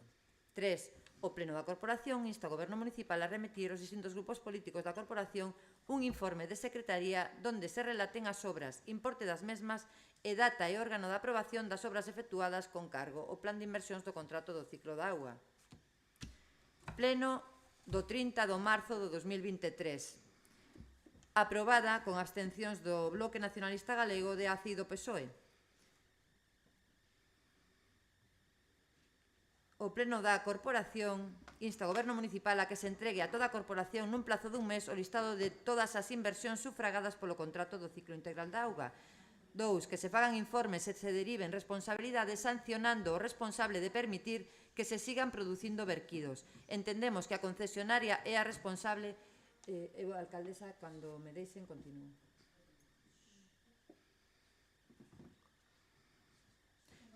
Que se fagan informes e se deriven responsabilidades sancionando o responsable de permitir que se sigan producindo verquidos. Entendemos que a concesionaria é a responsable do bo funcionamento de todo o sistema. 3. Que se elabore un estudio por técnicos cualificados para detectar os problemas nas dúas Edar, levar a cabo as accións que sexan necesarias para acabar con estes episodios de verquidos continuados. Pleno de setembro do 2023. Aprobada.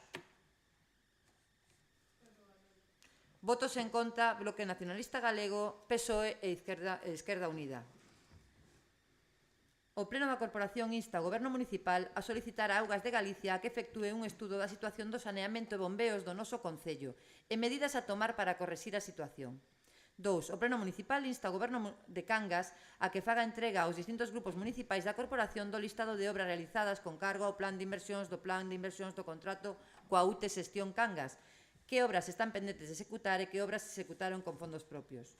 3. O Pleno da Corporación insta ao Goberno Municipal a iniciar expedientes contra a empresa concesionaria respecto dos vertidos pola súa reiteración. 4. O Pleno da Corporación insta a remitir ditos expedientes á Fiscalía como delitos medioambientais. Última. Pleno de decembro do 2023, aprobada por unanimidade. O Pleno da Corporación insta ao Goberno Municipal a que nos traslade a toda a Corporación toda a documentación que se aprobou no Pleno do 23 de setembro, o que acabo de ler. Listado de obras, solicitude de Augas de Galicia, etc. Segundo, o Pleno da Corporación insta ao Goberno Municipal a que nos traslade a toda a Corporación copia dos expedientes sancionadores que se iniciaron tras a aprobación da moción do 23 de setembro. Por que se pedía isto? Porque despois do 23 de setembro houbo varios vertidos e non existe ni un só expediente sancionador. Isto, sí, pero como me interrumpiron, agora remato. Pero non te interrumpiron tanto, Bueno, pois Pero tes o segundo turno, podes logo volver a continuar.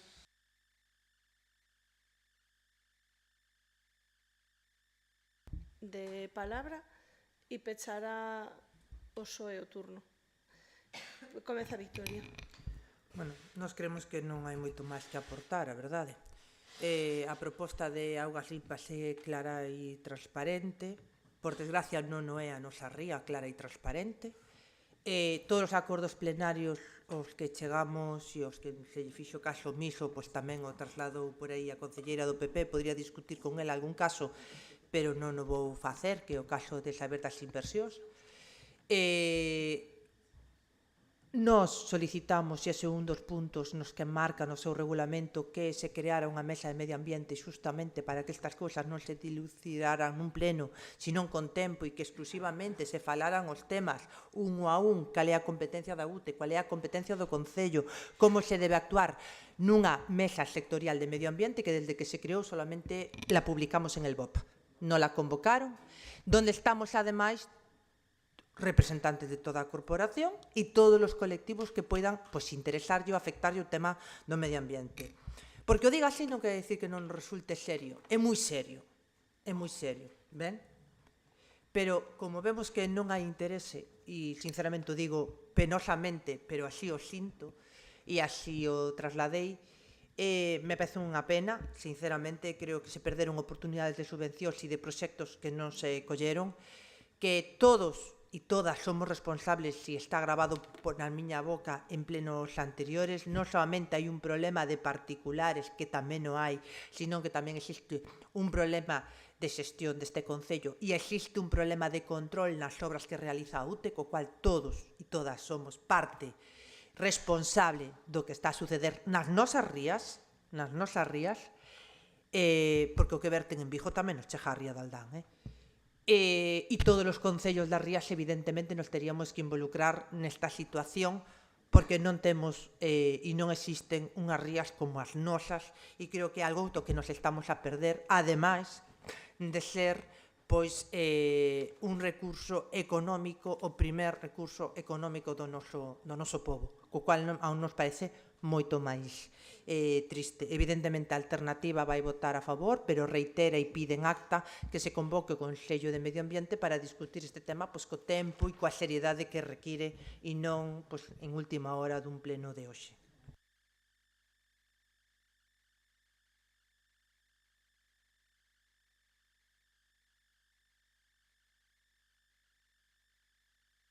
Digo que xa expresei a postura do BNG de apoio total a esta moción, non veño a discutir nada sobre. Sí, ben, eu lín todo iso porque realmente é o mesmo que se está a pedir nesta moción. Por iso o lín, porque é algo que xa debatimos e xa aprobamos en moitos plenos e a realidade é que sigue todo igual. De xeito frecuente traemos aquí este tipo de mocións e non se fai nada. E podo decir que, bueno, hai certas afirmacións que se fan aquí nesta moción que traedes que eu non estou de acordo. Non estou de acordo as causas das verteduras non son un mal deseño da depuradora, nin o cálculo erróneo respecto á súa dimensión, nin negligencias no seu mantenemento e funcionamento diario. Pois non é certo. Claro que sí, que hai negligencias. Esta afirmación que se fai, bueno, técnicamente está sin justificar. Non obedece a un estudo real. Ninguén dos que están a decir isto ten os datos. E a proba está no verquido de onte, precisamente en Barra, unha semana sin chover, e o problema foi que estaban mal conectadas dúas tuberías, estaban mal ensambladas. Claro que hai unha negligencia clara. E as filtracións, sí, son das tuberías que están mal, perfecto, pero cando a UTE firmou un contrato, xa sabía como estaba todo. E a UTE é a responsable do seu sistema, de todo el. Co cual, afirmar isto é sacarlle esa responsabilidade e con iso eu non estou de acordo. É a responsable do servizo, cobra por el todos os meses e ten que ter unha responsabilidade, claro que sí. Se firmou un contrato e se falaba de cambiar os bombeos, non o fixeron. Están cambiando algúns, pero non se fixo. Claro que é responsable a UTE. Todo isto que se di aquí sobre as pluviais, xa o sabemos, xa o coñecemos, pero segue sen facerse nada. Ese é o problema. Todo isto bueno, hai cousas que nos entendemos que este é un problema integral, o sea, eu non vou sacar a ría de Aldán, non, e non é certo que non estea compartida, comparte unha parte con Bueu, a parte de Bon se comparte con Bueu, claro que sí, e dá igual, todas as rías están mal, todas as rías. Aquí, nunha das mocións se decía que había que pedir unha subvención á Xunta de Galicia que era a chave para que Augas de Galicia fixera unha financiación con fondos propios da Xunta de Galicia e con fondos da Comunidade Económica Europea para cambiar todo o sistema de saneamento. E este Concello non a pediu. Non a pediu. E nos deron conta nunha xunta de portavoces a concelleira da Alternativa dos Veciños e a min e nos dixeron que non habían pedido porque lle pediron a UTE que lle fixeran os plegos e non lles fixeron a tempo. Según a UTE, sí, foi negligencia do Concello. E esa é a situación real, ese é o problema. O problema non é un problema político, é un problema de vagancia, nada máis.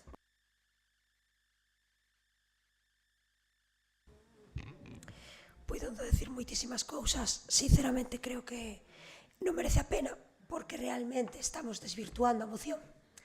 Penso que non é para nada interesante entrar aquí a debate sobre as mocións que trouxeron, non trouxeron, bla, bla. Vimos a falar da moción que nos trouxo aquí unha plataforma coa que este goberno está 100% de acordo. Poden contar con todas e con todos nós para apoyarvos. Dende logo, por algo hai que comezar. A mí me gustaría, claro, unhas rías, todo o océano limpo, pero vamos a empezar por algo. E me parece ademais que as asociacións que son como a vosa, propositivas, con ganas de facer cousas e dispostas a chegar a consensos, esa é a base, iso é o que este goberno busca, o apoio. Con respecto ao Partido Popular, eso é un tema político entre nós, xa vimos andando moito neste último ano, porque este tema foi o primeiro que intentamos solucionar con eles e foi imposible. Iso sabémoslo todos que estamos aquí, tivemos moitísimas reunións con eles para tratar este tema. O día que chegamos a unha mesa para tomar decisións, sabedes cal foi a resposta do Partido Popular? Decidilo vos que gobernades. E topa que temos as mesas. Vamos a ver, chega un punto no que se agota, se cansa. Que absurdo. Polo tanto, volto o que viña dicindo. Contades con nós, tanto comigo como co Concelleiro de Medio Ambiente, xa o sabedes. Vamos, todo o que está aquí nesta moción, do que nós somos responsables directos, comezaremos a traballar xa nesta mesma semana. E nada máis, o tempo dirá quen é o vago e quen non.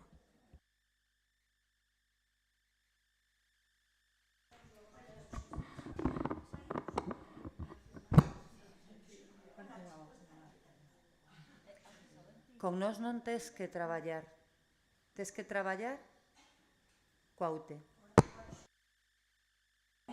Por alusiones. Gracias.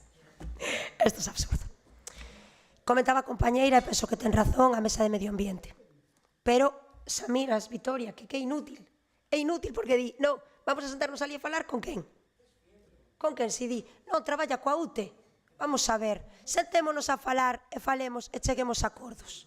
É que o voso tremendo, por alusións, Vitoria, lo dice el ROM, es que tiene razón.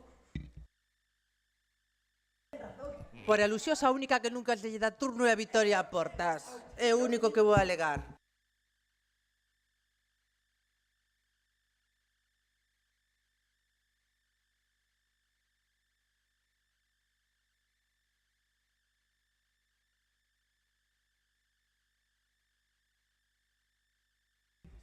Agora sí. Votos en contra, abstencións e votos a favor. Ben, queda aprobada por unanimidade.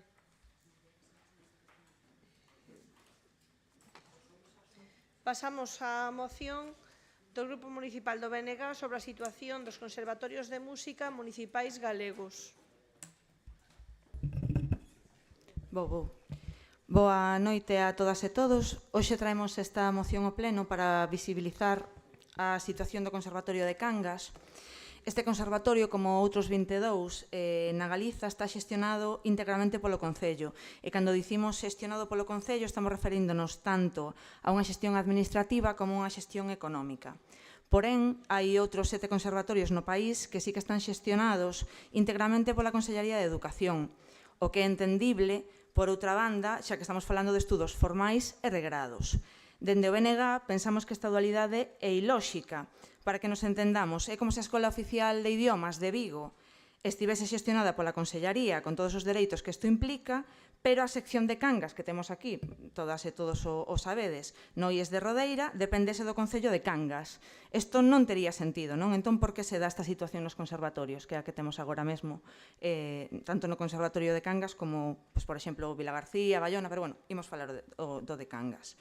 Estas discriminacións son evidentes e xa non se trata só do custo que ten para un Concello de Cangas que creo que ascende como uns, non vou dar o dato exacto, pero aproximadamente uns 800.000 euros o ano, non? Que para o Concello de Cangas, imaginade todas as cousas que se podría facer. Senón que o propio profesorado do centro sofre as consecuencias de non estar integrado na Consellería.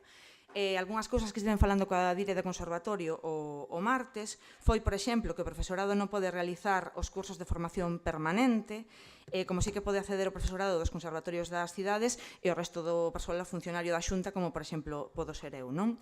E tampouco teñen acceso ás plataformas de xestión, como pode ser o XADE, nin sequera aos propios programas que ten para xestionar horarios, por exemplo, como me contaba a directora, e teñen que mercalos ou ben facelos a man.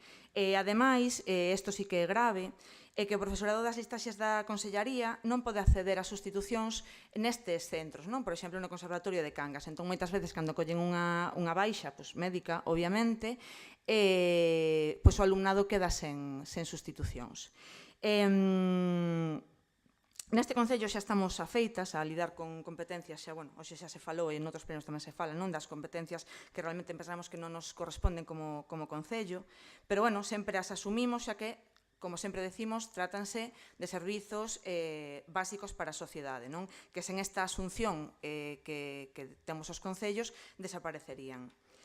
E sabemos que ás veces, con moito traballo, despois de moitos anos loitando, pódense lograr avances neste senso. Un caso recente, que seguro que vos soará a todas e a todos, é o das UADs, que tamén temos unha en Cangas, e que levan 15 anos negociando co Sergas para se integraren por fin na Consellería de Sanidade, para rematar así coa diferenciación que hai até agora, separando as persoas pacientes en pacientes de primeira e pacientes de segunda.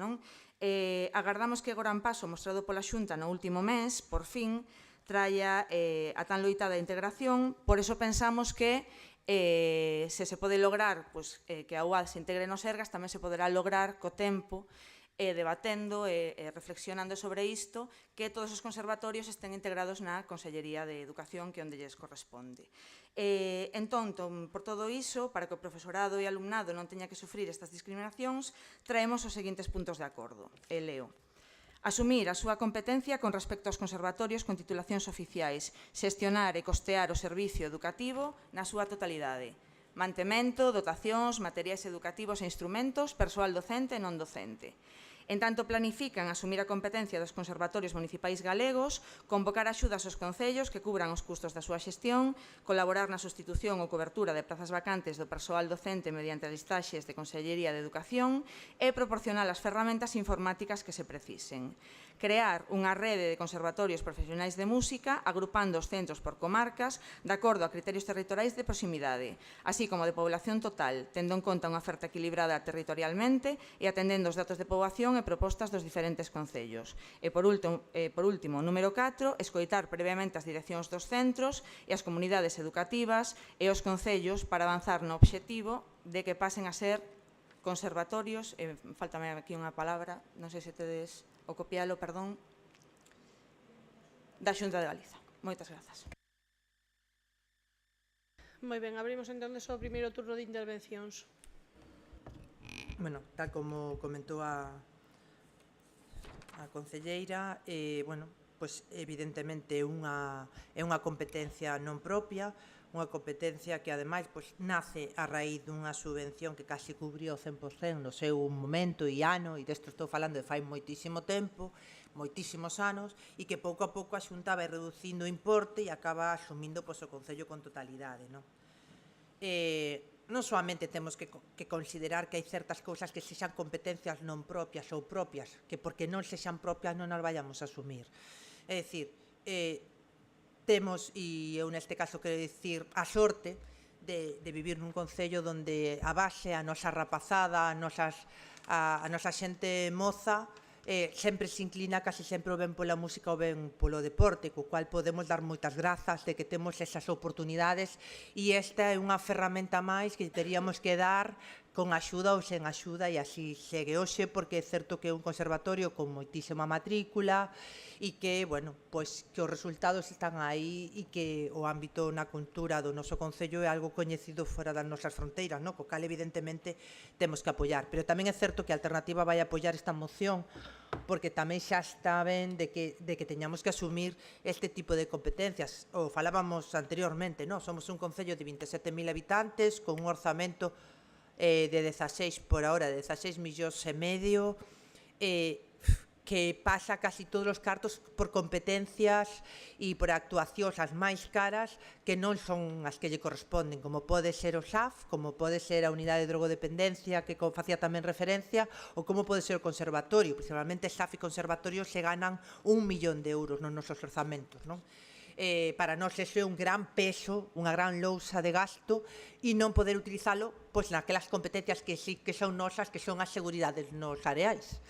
Son as que deixamos de lado e realmente sí que son as nosas competencias. Entón, evidentemente a Alternativa vai votar a favor, cree que os mestres dos conservatorios de Cangas se merecen estar dentro do mesmo réxime que ten calquer outro mestre en calquer outro centro académica, os rapaces e toda a xente que forma parte do conservatorio ter o mesmo tipo de titulación, grado recoñecido, que é outra cuestión que temos a diferencia do que é a educación reglada, digámosla así, e, ademais, todos os gastos que eso nos supón e a dificultade que ten este concello, en todo caso, para cubrir esas baixas dos mestres ou os traslados que fan por outros mestres, dado as circunstancias que temos de contratación, co cal, a Alternativa, evidentemente, procederá a votar esta moción. Querer solamente comentarlle ao Goberno, seguro que o saben, en algunhas ocasións das que algún mestre estivo de baixa,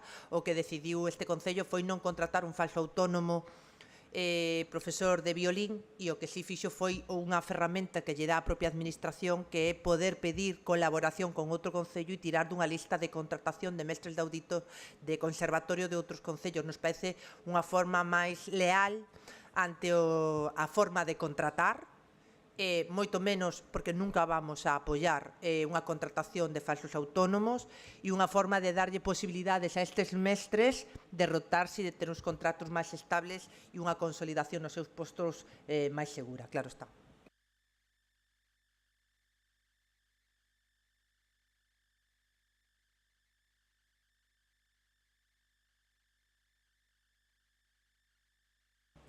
Sí. Boas tardes ou boas noites. Señora Gala, corríxolle, son 35 conservatorios, de cales 9 son profesionais que son xestionados pola Xunta e os 26 de titularidade municipal. Son os números de conservatorios que temos en Galicia.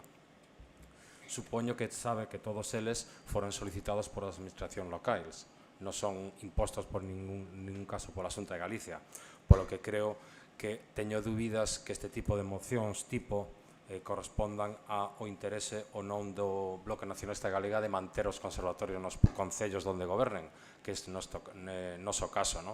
Entonces, que gustaríame primeiro se representa isto o que o Concello de Cangas quere facer co conservatorio que temos en Cangas. Ademais, tamén gustaríame falar sobre o do acceso de outros concellos. Tamén podía consultalo co alcalde, que tamén son das mesmas forzas políticas, como é Félix Juncal ou Leticia, donde gustaría que lle prohibiran o acceso a seus veciños a este concello.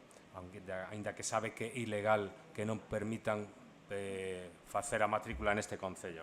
Eu creo que este tipo de mocións deberían presentalas cada un do Concello pensando na necesidade que ten o propio Concello onde se presentan. Dubido que falara co personal profesorado do conservatorio, porque creo que é complicado que eses profesores que a Xunta quere acoller a xestión deste conservatorio podan acceder ás súas plazas, porque tendrían que entrar nun concurso público a través da Xunta. Por iso dubido que falara con eles.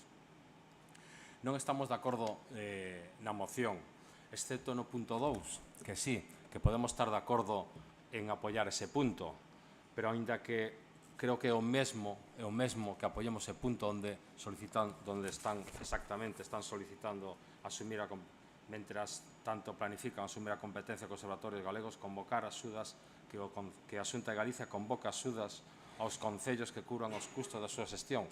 Estaríamos de acordo con ese punto e podíamos votalo a favor, pero tamén dubido que vostedes, na situación que están, teñan gañas de traballar e solicitar as subvencións que a Xunta de Galicia poda propoñer.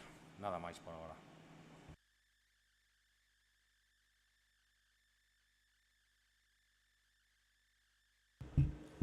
Ben, e nós en ningún momento dixemos que íbamos a deixar de pagar o conservatorio, e o conservatorio vai seguir estando tal e como está, e imos seguir, obviamente, pagando todo o persoal que ten, apoiando absolutamente en todo. Eu o martes estiven, se queres, podemos falar con ela despois, eu o martes falei coa directora, xa falei moitas veces, porque forma parte dentro da miña área, pois falar coa directora do conservatorio, falamos de moitas cousas, de obras, da situación, e estiven este martes, porque ademais tiven que estar como concelleira, e que igual estuve mentindo, igual foi o luns, non sei, pero esta semana, non sei se o luns ou o martes. Estiven ali porque foi o sorteo do conservatorio, dos instrumentos que se fan todos os anos. Entón, despois estiven falando con ela máis dunha hora, comenteille que íbamos a levar esta moción. Esta moción, sí que é verdade que eu non lle vou discutir que se son 26, 32, podo estar eu errada no cómputo que fixen. Pero sí que estiven falando das diferencias que teñen eles como docentes e que teñen outros conservatorios, os que eu, por exemplo, puiden ir en Ferrol, como alumna, e tamén teño moitas amigas que están traballando en conservatorios de cidades, entón teño as dúas versións. E de verdade que eu falando con esta dire, pois comentábame todas estas cousas que eu trouxen hoxe, non como moción tipo, senón como unha moción para o Conservatorio de Cangas. Están moi preocupadas, eu como tamén son docente, son funcionaria da Xunta, sí que sei que eu podo ter acceso a moitísimos programas, a moitísimas, sobre todo, formación de profesorado gratuita, que é verdade que os profes deberíamos renovarnos continuamente na nosa función, e eles e elas non teñen acceso a estas formacións da Xunta, non terían que pagarse as súas formacións. E isto estivo-mo contando, de verdade que non quero mentir, non sei se foi o luns ou o martes, teria que comprobalo. Estiven falando con ela de todos estes puntos que traemos, entón sí que é verdade que é unha moción do BNG, sí que é verdade que se levou a outros plenos, obviamente non o vou negar, pero eu estou falando da situación que vive agora mesmo o Conservatorio de Cangas. Non sei se quedaba algunha... Bueno, agora na segunda, se vexo considerado, fago unha terceira intervención. Non sei se apuntei algo máis do que quería saber. Ben, pois entonces abrimos o segundo turno. E eu tampouco... O Partido Popular pode intervir entonces. Moi pouco máis, non sei se van a votarse por puntos ou non, creo que non se vai votar por puntos esta moción, porque, como dixo, é tipo, nós non estamos de acordo que sexa en que condicións, habría que valorar a que condicións, e tamén sería un agravio comparativo falando de outros concellos, eu falo polo de Cangas, pero creemos que o importante é manter desde 2005 que leva o conservatorio en marcha, é importante que se manteña, e votaremos en contra desta moción.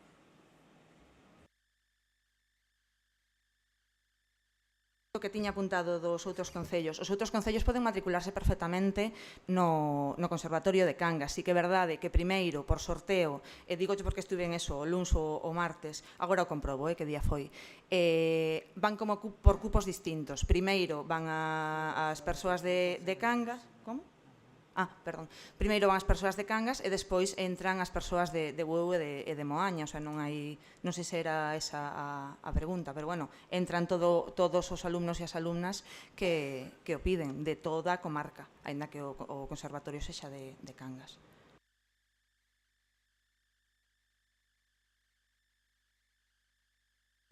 Leo, remataches a túa intervención? Ben, pois entonces si xa podemos pasar a votar a moción. Votos en contra, abstencións e votos a favor. Ben, pois queda aprobada. Non voto un. Falta Aurora. Vale, entonces repetimos. Votos en contra, abstencións e votos a favor. Queda entonces aprobado co voto de calidade da alcaldía. E pasamos á última moción do pleno de hoxe, que é a moción do Grupo Municipal Mixto sobre a recuperación dos procesos e mecanismos de participación en Cangas. Ben, non vou ler a moción inteira, xa ás 11:15 da noite. O que decimos é que, fai anos, que este Concello comezou cun proceso de participación da cidadanía, creando así, nesas fases, diferentes mesas, como pode ser a Mesa Local de Comercio, que é da lei do ano 2010, o Consello Escolar Municipal, o Consello Municipal de Igualdade e o Consello Municipal de Saúde no ano 2016, o Observatorio Municipal de Infancia no 17, o Consello Municipal de Deportes no 17, e o Consello Sectorial de Urbanismo exactamente no mesmo ano. Despois, no ano 2021, se creou a Mesa de Mobilidade Sostible e a Mesa de Turismo, e rematamos os nosos consellos e mesas no ano 2024 co Consello Sectorial de Medio Ambiente do que falamos en mocións anteriores. Todas elas, además, se atopanse arroupadas polo que é o Regulamento Municipal de Participación Veciñal do 95. Todos estes son órganos que se aprobaron por sesións plenarias, donde todos os grupos da corporación participamos no seu regulamento, nos seus fins, nas súas formas de convocalos. Todos eles, o 90% deles, piden unha convocatoria trimestral unha vez que se crea o novo goberno, algúns semestral, pero a minoría, e a día de hoxe podemos decir que se convocou a Mesa de Comercio por unha petición do sector, se convocou ao de Sanidade cando non tiña quórum e estamos esperando a acta porque considerámola que non está ben convocada porque ni se convocou os colectivos nin tampouco existiu quórum para que se dea por validada. Tendo os problemas que teñamos de saneamentos, a día de hoxe seguimos esperando a convocatoria da Mesa de Medio Ambiente. Se crearon todos estes órganos como medida de participación para que os veciños e as veciñas participaran nas decisións que se toman por parte da corporación, porque se estamos aquí é porque tamén eles forman parte desa actividade participativa que é ir a votar, E en este momento nos atopamos con que levamos un ano de goberno, xa digo, simplemente se convocou o órgano de comercio por unha subvención do propio sector e a de saúde. Seguimos sin ter convocadas as outras mesas, non de forma que se poida considerar legal, porque nin a de turismo nin a de sanidade cumplían o quórum, nin a forma da convocatoria, e moitos colectivos non foron convocados, non se lles comunicou o proceso para poder escoller os seus representantes en moitos deles, e en moitos outros deses órganos sí que nos pediron os representantes, como pode ser o Consello Municipal de Deportes, pero a día de hoxe non se nos convocou, ben? Creemos que é importante escoitar os colectivos, que os colectivos nos escoiten a nós, facer participación, facer chegar proxectos e que deses órganos, mesas e consellos se saquen ideas. É dicir, eso sucede co Consello Municipal de Igualdade, aí hai que decilo, se convocou en forma e en tempo e gracias a ese consello e a esas reunións organizamos conxuntamente toda a corporación con todos os movementos sociais que forman parte do mesmo, o 8M, o 25N, actividades en cuestión de igualdade, o plan de igualdade, que consideramos esenciais para a participación e para escoitarnos. A día de hoxe non temos ningún deses órganos convocados, non entendemos o porqué este goberno non nos convocou, E o punto de acordo exclusivamente para a nosa moción é que se convoquen de maneira inmediata os plenos dos consellos sectoriais e mesas existentes para o seu funcionamento na presente legislatura, tal e como ven reflectido nos seus regulamentos. Ben, abrimos entonces o primeiro turno de palabras. Iria desiste. Antón? Perdón, Lucía, interven agora. Vale. Ola, boa noite. Ben, señora Portas, vostede critica nesta moción pois moitos puntos que considera vostede que se incumpren, pero o único acordo que ao final propón é que se convoquen os consellos sectoriais e as mesas, e, por suposto, que estamos a favor. Pero non di a verdade cando critica que durante o noso mandato nin mesas sectoriais se convocaron. Porque, por exemplo, si se convocaron mesas de comercio, de locais de comercio, en agosto do 23 e en abril do 24. Si se convocaron mesas locais de turismo, do Consello Municipal de Igualdade, do Consello Municipal de Saúde, contra a violencia de xénero, do Observatorio Municipal da Infancia, do Consello de Deportes, etc. Vostede di que non fixemos nada, e esa é a súa percepción. Pero no noso mandato realizáronse varias modificacións aos regulamentos dos que fala na súa primeira parte da moción. Aquí fala regulamento do Observatorio Municipal da Infancia, pois está modificado en xaneiro do 24. Fala do regulamento do Consello Municipal do Deportes, modificado en xaneiro do 24. Fala do regulamento do Consello Sectorial de Urbanismo, modificado en xaneiro de 2024. Tamén lembrolle que tamén modificamos aquilo que tanto lle preocupaba, aquilo de cambiar grupo municipal por grupos políticos para ampliar a participación en órganos de toda a veciñanza representada neste pleno municipal. Non di a verdade cando critica que non se actuou na materia de participación, porque desde comezos deste ano está en funcionamento a carpeta cidadá, onde a veciñanza para acceder ao estado de tramitación pode acceder, o estado de tramitación dos seus expedientes. E grazas á aprobación dos orzamentos, estamos a traballar na creación dun mecanismo, chamémoslle telemático, para que a veciñanza poida facer consultas e facer suxerencias dos temas que lle preocupen. E haberá máis por establecer, nese camiño estamos. Como ben di, entón lembre, a participación veciñal neste concello ven de moi lonxe. O regulamento de participación veciñal é do mandato 95-99 e a constitución do Consello Escolar Municipal e o seu funcionamento tamén ven das últimas décadas do século pasado. E vostede nunca o convocou. 0 veces. Nunca convocou o Observatorio Municipal da Infancia, nunca o Consello Sectorial de Urbanismo, nunca o Consello Municipal de Cultura, nunca o Consello Municipal de Deportes, e dubidamos de si existise, e nunca o Consello Escolar Municipal.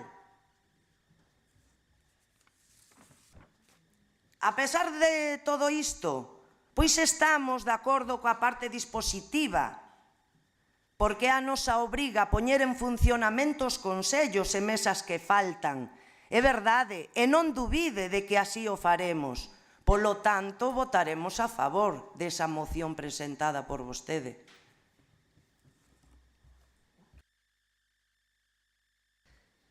Seguinte turno de palabra. Dixeras que non ibas a intervir. Claro, pero... A verdade é que, non sei.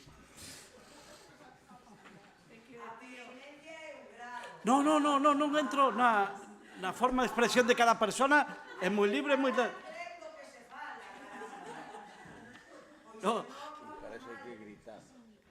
Non, si non iba a entrar niso. Non iba a entrar niso, de verdade. A realidade é que un pinta as cousas de blanco e outras de negro. E agora estou totalmente perdido, de verdade. Estou perdido. É dicir, unha persona dice que non se fixo nada e outra que se fixo de todo.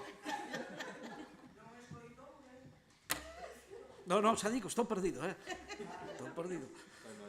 É dicir,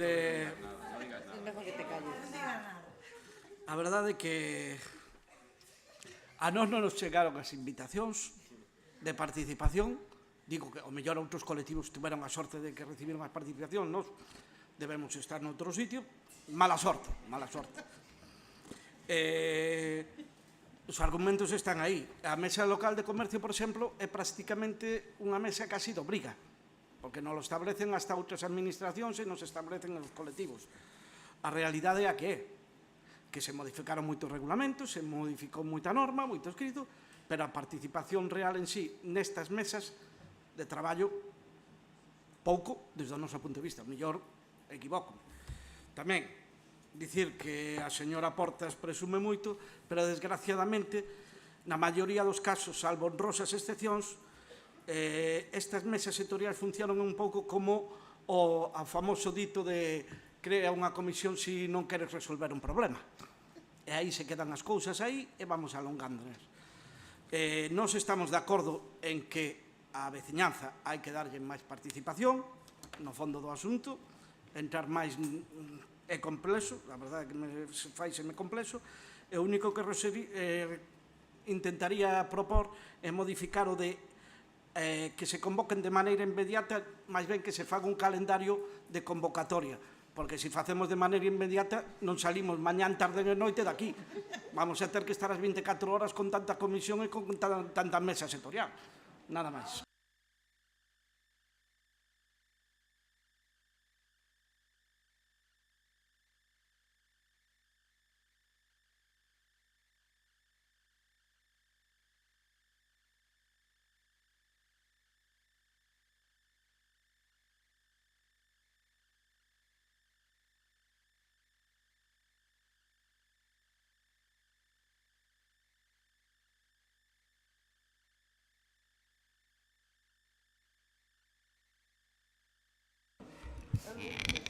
Bueno, eu chamolle defender con paixón e non me parece mal. O problema é que eu a teño pegada, pero a min me parece maravilloso a súa forma de defender as cousas. Pero non teño problema. É dicir, bueno, se dixeron verdades e se dixeron mentiras. O sea, eu formo parte deses consellos. O comercio é algo que se, bueno, que é algo que o marca unha lei superior. É verdade que os propios colectivos, se o dixen na miña intervención, o pediron así se fixo. Ben, o de turismo se convocou, pero quedou desconvocado, porque non se convocou en forma, nin en tempo, nin se notificou a xente, nin os representantes, se había 2 persoas aquí sentadas. O Consello de Igualdade, xo recalquei antes, que foi o que de verdade se convocou de forma normal e tal como marca a norma e traballou neste ano, o dixen na miña intervención. O de Deportes, que está aquí a concelleira, non se convocou, aínda que pediron os representantes. O Consello Escolar, non formamos parte os partidos políticos del, eso hai que decilo, ben, e as modificacións que se fixeron en regulamentos é porque os pediu a alternativa dos veciños, se non se quedaba fora de poder participar nos mesmos. Senón, eu non sei que tipo de modificación fixo se non a truxo a este pleno, porque non se pode modificar sin acordo plenario. E o acordo plenario que se trouxo aquí para modificar todos esos consellos justamente era porque, como co acordo que tiñamos de modificar o RON nunca se cumpliu, pois tivemos que traer as modificacións das mesas para nós poder participar. Fala da carpeta cidadá. A carpeta cidadá é unha subvención que se pediu no meu goberno, é unha subvención que se concedeu no meu goberno. No último mes está aí a subvención pedida, quen a asinou e quen a recibiu, e que evidentemente existía, que se tiña a complementar. E reiteramos, se fai mediante unha subvención. Existe unha partida concreta de participación veciñal na cal pois se fixo a web antiguamente, se fixo a app antigamente, que por certo se siguen pagando facturas de mantemento de ambas e ninguna das dúas está actualizada porque na app sigo sendo eu a alcaldesa, xa yo recalco, e se siguen facturando o mantemento desas dúas mecanismos e é certo que nos últimos anos o que se fixo falando coas asociacións foi convocar unha liña de subvencións para as asociacións veciñais porque nos comentaban que a xente maior, por exemplo, a zona de Gandón ou de Nerga ou de outros Menduíña non podían acceder a vir ao centro de Cangas a facer cursos de maiores ou cursos de outro sentido, un pouco para a vida e o coidado deles. Entonces se decidiu sacar unha liña de participación veciñal donde esas asociacións de veciños podían pedir esa subvención e poder impartir eses cursos. Eses cursos xa non existen, foron pola liña de participación veciñal e tras falar con eses colectivos. Nos o único que pedimos é que se convoquen de forma correcta e que se nos convoque. Non pido que se faga tropicón porque senón evidentemente non sairemos de aquí. Reitero, só dixen antes, quedou, os dous que se convocaron mal foi o de turismo e o de sanidade. Tampouco ten o quórum, estamos esperando a acta que tampouco a seguimos sen ter. E non se convocou de forma correcta e así o comunicaron tamén os colectivos. E non temos a petición de outros órganos tampouco de que lle mandemos os representantes, nin de medio ambiente, nin de outros, nin tampouco se convocaron. O único que estamos pedindo é que se convoquen, que nos fagan partícipes a todos e a todas dos mecanismos que temos para ver e traballar en diferentes plans de dinamización, non solamente porque sexa subvención, de a donde hoxe en este pleno saliu varias veces que si turismo sí, que si turismo non, bueno, pois estaría super ben poder discutilo, pero cos colectivos afectados na mesa de turismo, que para iso é. Entón, o que pide a alternativa é que se convoquen, que se fogan de forma correcta, que se nos convoquen en tempos e en prazos e estar aquí. Entón, se os convocaron vostedes e nós non viñemos, yo comunico é que a non se nos chegou a petición, nin a convocatoria, nin o representante. Entón, o mellor, pois a responsabilidade é nosa, pero xa lle digo, nos últimos que estivemos presentes éramos 2 persoas. Abrimos agora o segundo turno de palabra. Abre o BNG, Lucía.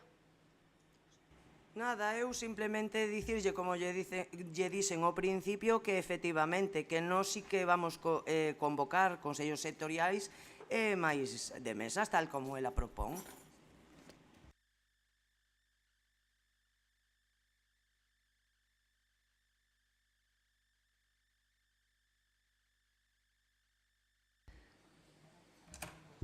Entonces pasamos a votar a moción. Votos en contra, abstencións e votos a favor. Pois queda aprobada por unanimidade.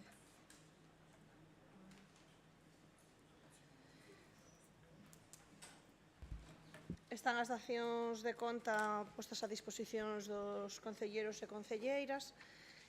Pasaríamos ao turno de rogos e preguntas. Antes de comezar, vamos a dar resposta a 2 preguntas que quedaron pendientes do último pleno. Unha delas era sobre o contrato de desbroces que de feito se mencionou anteriormente. Non sei se queres xa o explicas ti ou se non o explico eu. Era unha pregunta que fixo Gestido. Non, foi só, perdón, parecerame que fora el. É certo, o seguinte era de Gestido. Preguntaba por uns desbroces que se estaban facendo en aquel momento na zona dos xulgaos. Hai un expediente, efectivamente, hai un contrato menor que está adxudicado de feito a unha empresa que se chama Árbore. Estou falando de memoria correcto, non? Podedes pedir acceso ao expediente, se queredes ver os datos, podesme dicir o número de expediente? 3046/2024. 3046. Ben, a outra pregunta que estaba pendiente de resposta vai a respostar Leo, concelleira de Benestar, sobre a ludoteca. Ben, no anterior pleno preguntou que se fixo este ano na ludoteca despois da moción que trouxo vostede, creo recordar, en novembro. Empezáronse as accións nos coles, como lle comentei por escrito na primeira vez que preguntaron, e despois outra vez a persoa deuse de baixa. Estivo bastante tempo de baixa e regresou, non quero mentir tampouco, creo que en abril. Por outra parte, o que se está facendo agora na ludoteca, xa saiu na prensa estes días, é arranxando o chan, co cal agora mesmo, que xa volve a estar de alta, esperemos que se poda poñer en marcha o antes posible. E mentras, o que fixo mentras estivo de baixa e agora tamén, cando colleu alta este mes, foi seguir coas actividades nos distintos coles. E agora si abrimos o turno de regos e preguntas. Ben, eu quería preguntar porque había unha ampliación do horario da biblioteca para que a xente poidera ir ali a estudar e parece ser que esta semana xa non existe ampliación do horario da biblioteca. Que ás 8, non? Ás 8:30 a persoa que está ali existe.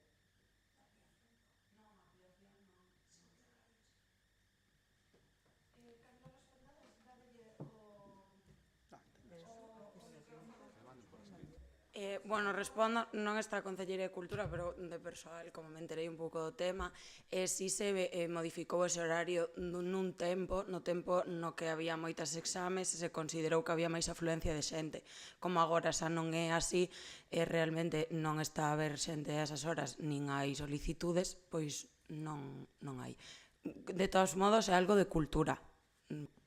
Ben, eu teño constancia de que hai solicitudes e que hubo xente que protestou porque a botaron fora, non entendían, porque efectivamente sigue vendo exames. Aquí hai unha moción aprobada en pleno para que o horario da biblioteca fose estable todo o ano coa ampliación.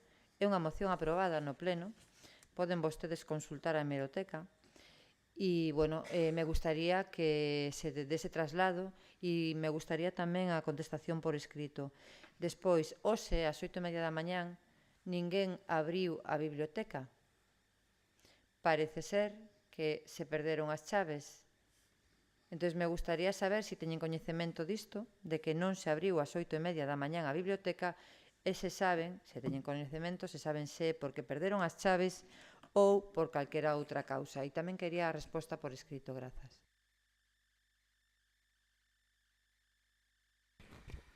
Sí, volveronme a reiterar algúns usuarios con discapacidade que teñen que facer trámites no edificio Solla, se había posibilidade de estudiar un sistema de entrada que lle facilitara a eles o acceso. Non sei se se estudiou esa opción, se non se estudiou, se hai algo sobre o tema. Volvo a repetir, trasladarme unha vez máis o tema.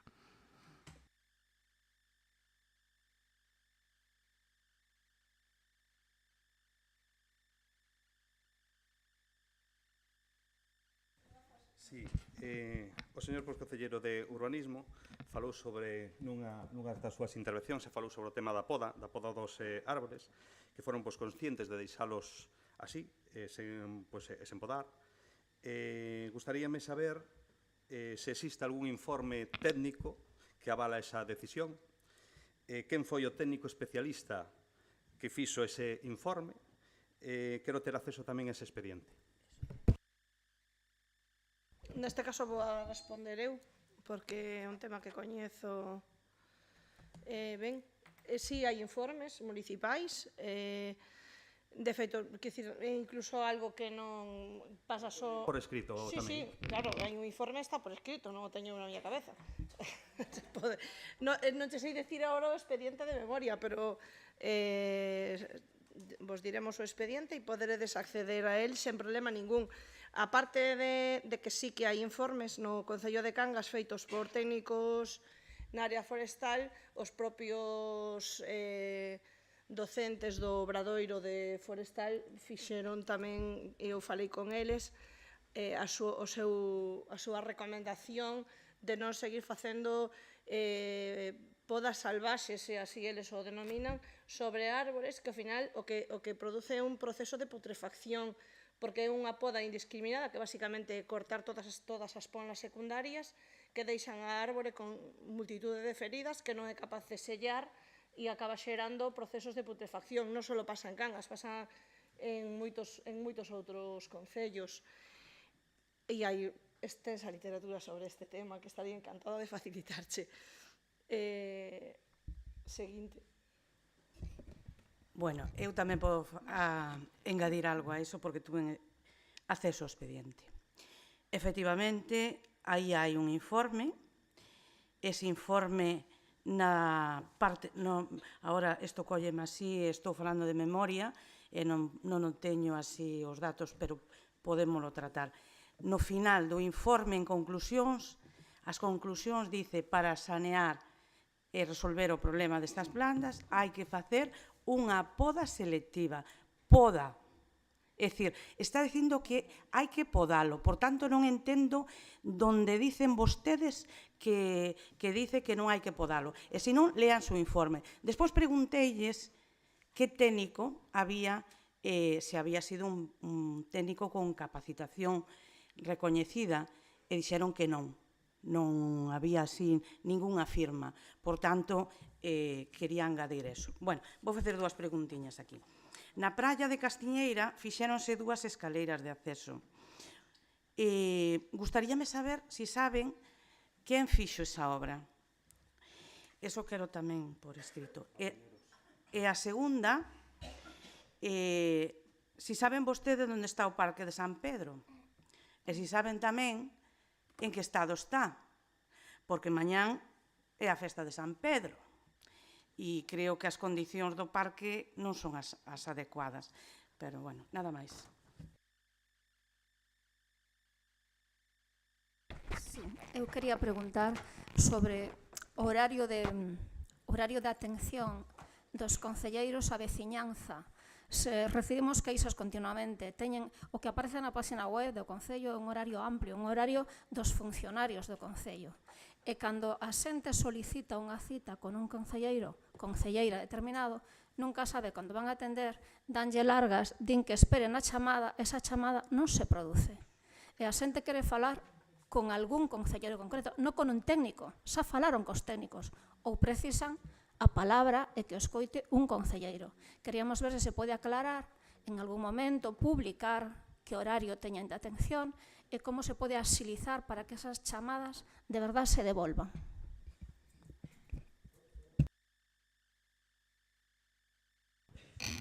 No meu caso, as citas electrónicas que se poden pedir para te citar comigo están indicadas na página todos os martes. E, de feito, as estou tendo e ven xente os martes. Vale, ben.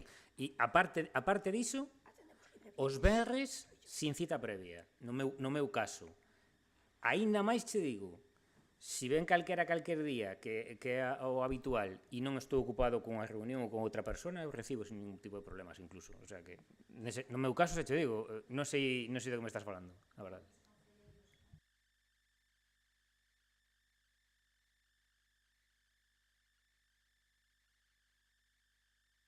Dende a área de servicios sociais, que chamaron para facer unha entrevista coa concelleira e non obtuveron resposta. Xa chamaremos e levan meses esperando. Entón non sabe se atende, se non atende, cando van a recibir. Era deste área en concreto. Gracias. No pleno anterior, cando o señor Soliño, creo que foi, fixo mención ao mesmo, eu revisei desde o día que fun concelleira, revisei o gestiona, fun para atrás, e realmente non vin ningunha cita que non estivese atendida. Non gestiona. Sí que é verdade que hai xente que pasa por servicios sociais e que eu, claro, obviamente, no Concello só estou os mércores, que é o día que teño libre no instituto, estou todas as mañadas dos mércores, e cando alguén me pasa algunha chamada, sempre Marisol, Irene ou calquera outra persoa, me din que alguén quere falar comigo e non meteu a instancia polo xestiona, eu intento chamalas os mércores. Tamén estou os venres a partir das 12 da mañá, que cando editamos facer as contratacións, os contratos menores e todo o demais. Eu creo que despois xa souben quen era, falando con digo a de Soliño, a persoa de Soliño, se queres falamos agora para que me confirmes, pero bueno, xa falei con ela e xa tiña o teléfono que me pasara outra persoa e xa falei con ela. Non sei, Loli, se me queres decir despois en privado que en esta persoa, porque de verdade que eu tirei de gestiona, porque, bueno, ademais comentei no con as miñas compañeiras, non? Sí que me afectou ese comentario porque, bueno, eu creo, é verdade que me podo equivocar, son unha persoa, pero creo que non saiu de mi boca nunca, non te vou poder atender porque eu non teño dedicación, de verdade que non. Entón, bueno, sí que tirei de verdade de gestión ata o momento no que o tiven para ver realmente se me pasara alguén nese programa, e penso que non, repito, podo equivocarme, son unha persoa, podo equivocarme, e despois sí que é verdade que cando non é algo tan oficial e cando me pasan o recado, pois sí que é verdade que se me pode pasar, ou se yo din a algunha compañeira ou a vostedes na rúa e non mo trasladan persoalmente, pois claro que podo tardar un poquinho máis en darlle a cita. Pero bueno, se queres saber o meu horario, eu a liberación que teño no instituto son os mércores pola mañá e os venres a partir das 12, cando podo sair do instituto. E despois estou disponible todas as tardes, claro. Salvo os xoves que teño garda de dirección. Que pediu cita telefónica, sencillamente. Cita telefónica. Pero é o que pon, é a xente maior, exactamente, xente que é o recurso que ten. Entón, solicita unha cita e a cita non chega nunca. Entón, están agobiados, simplemente. Claro, haberá que implementar outro xeito de facelo. Pero grazas pola apreciación.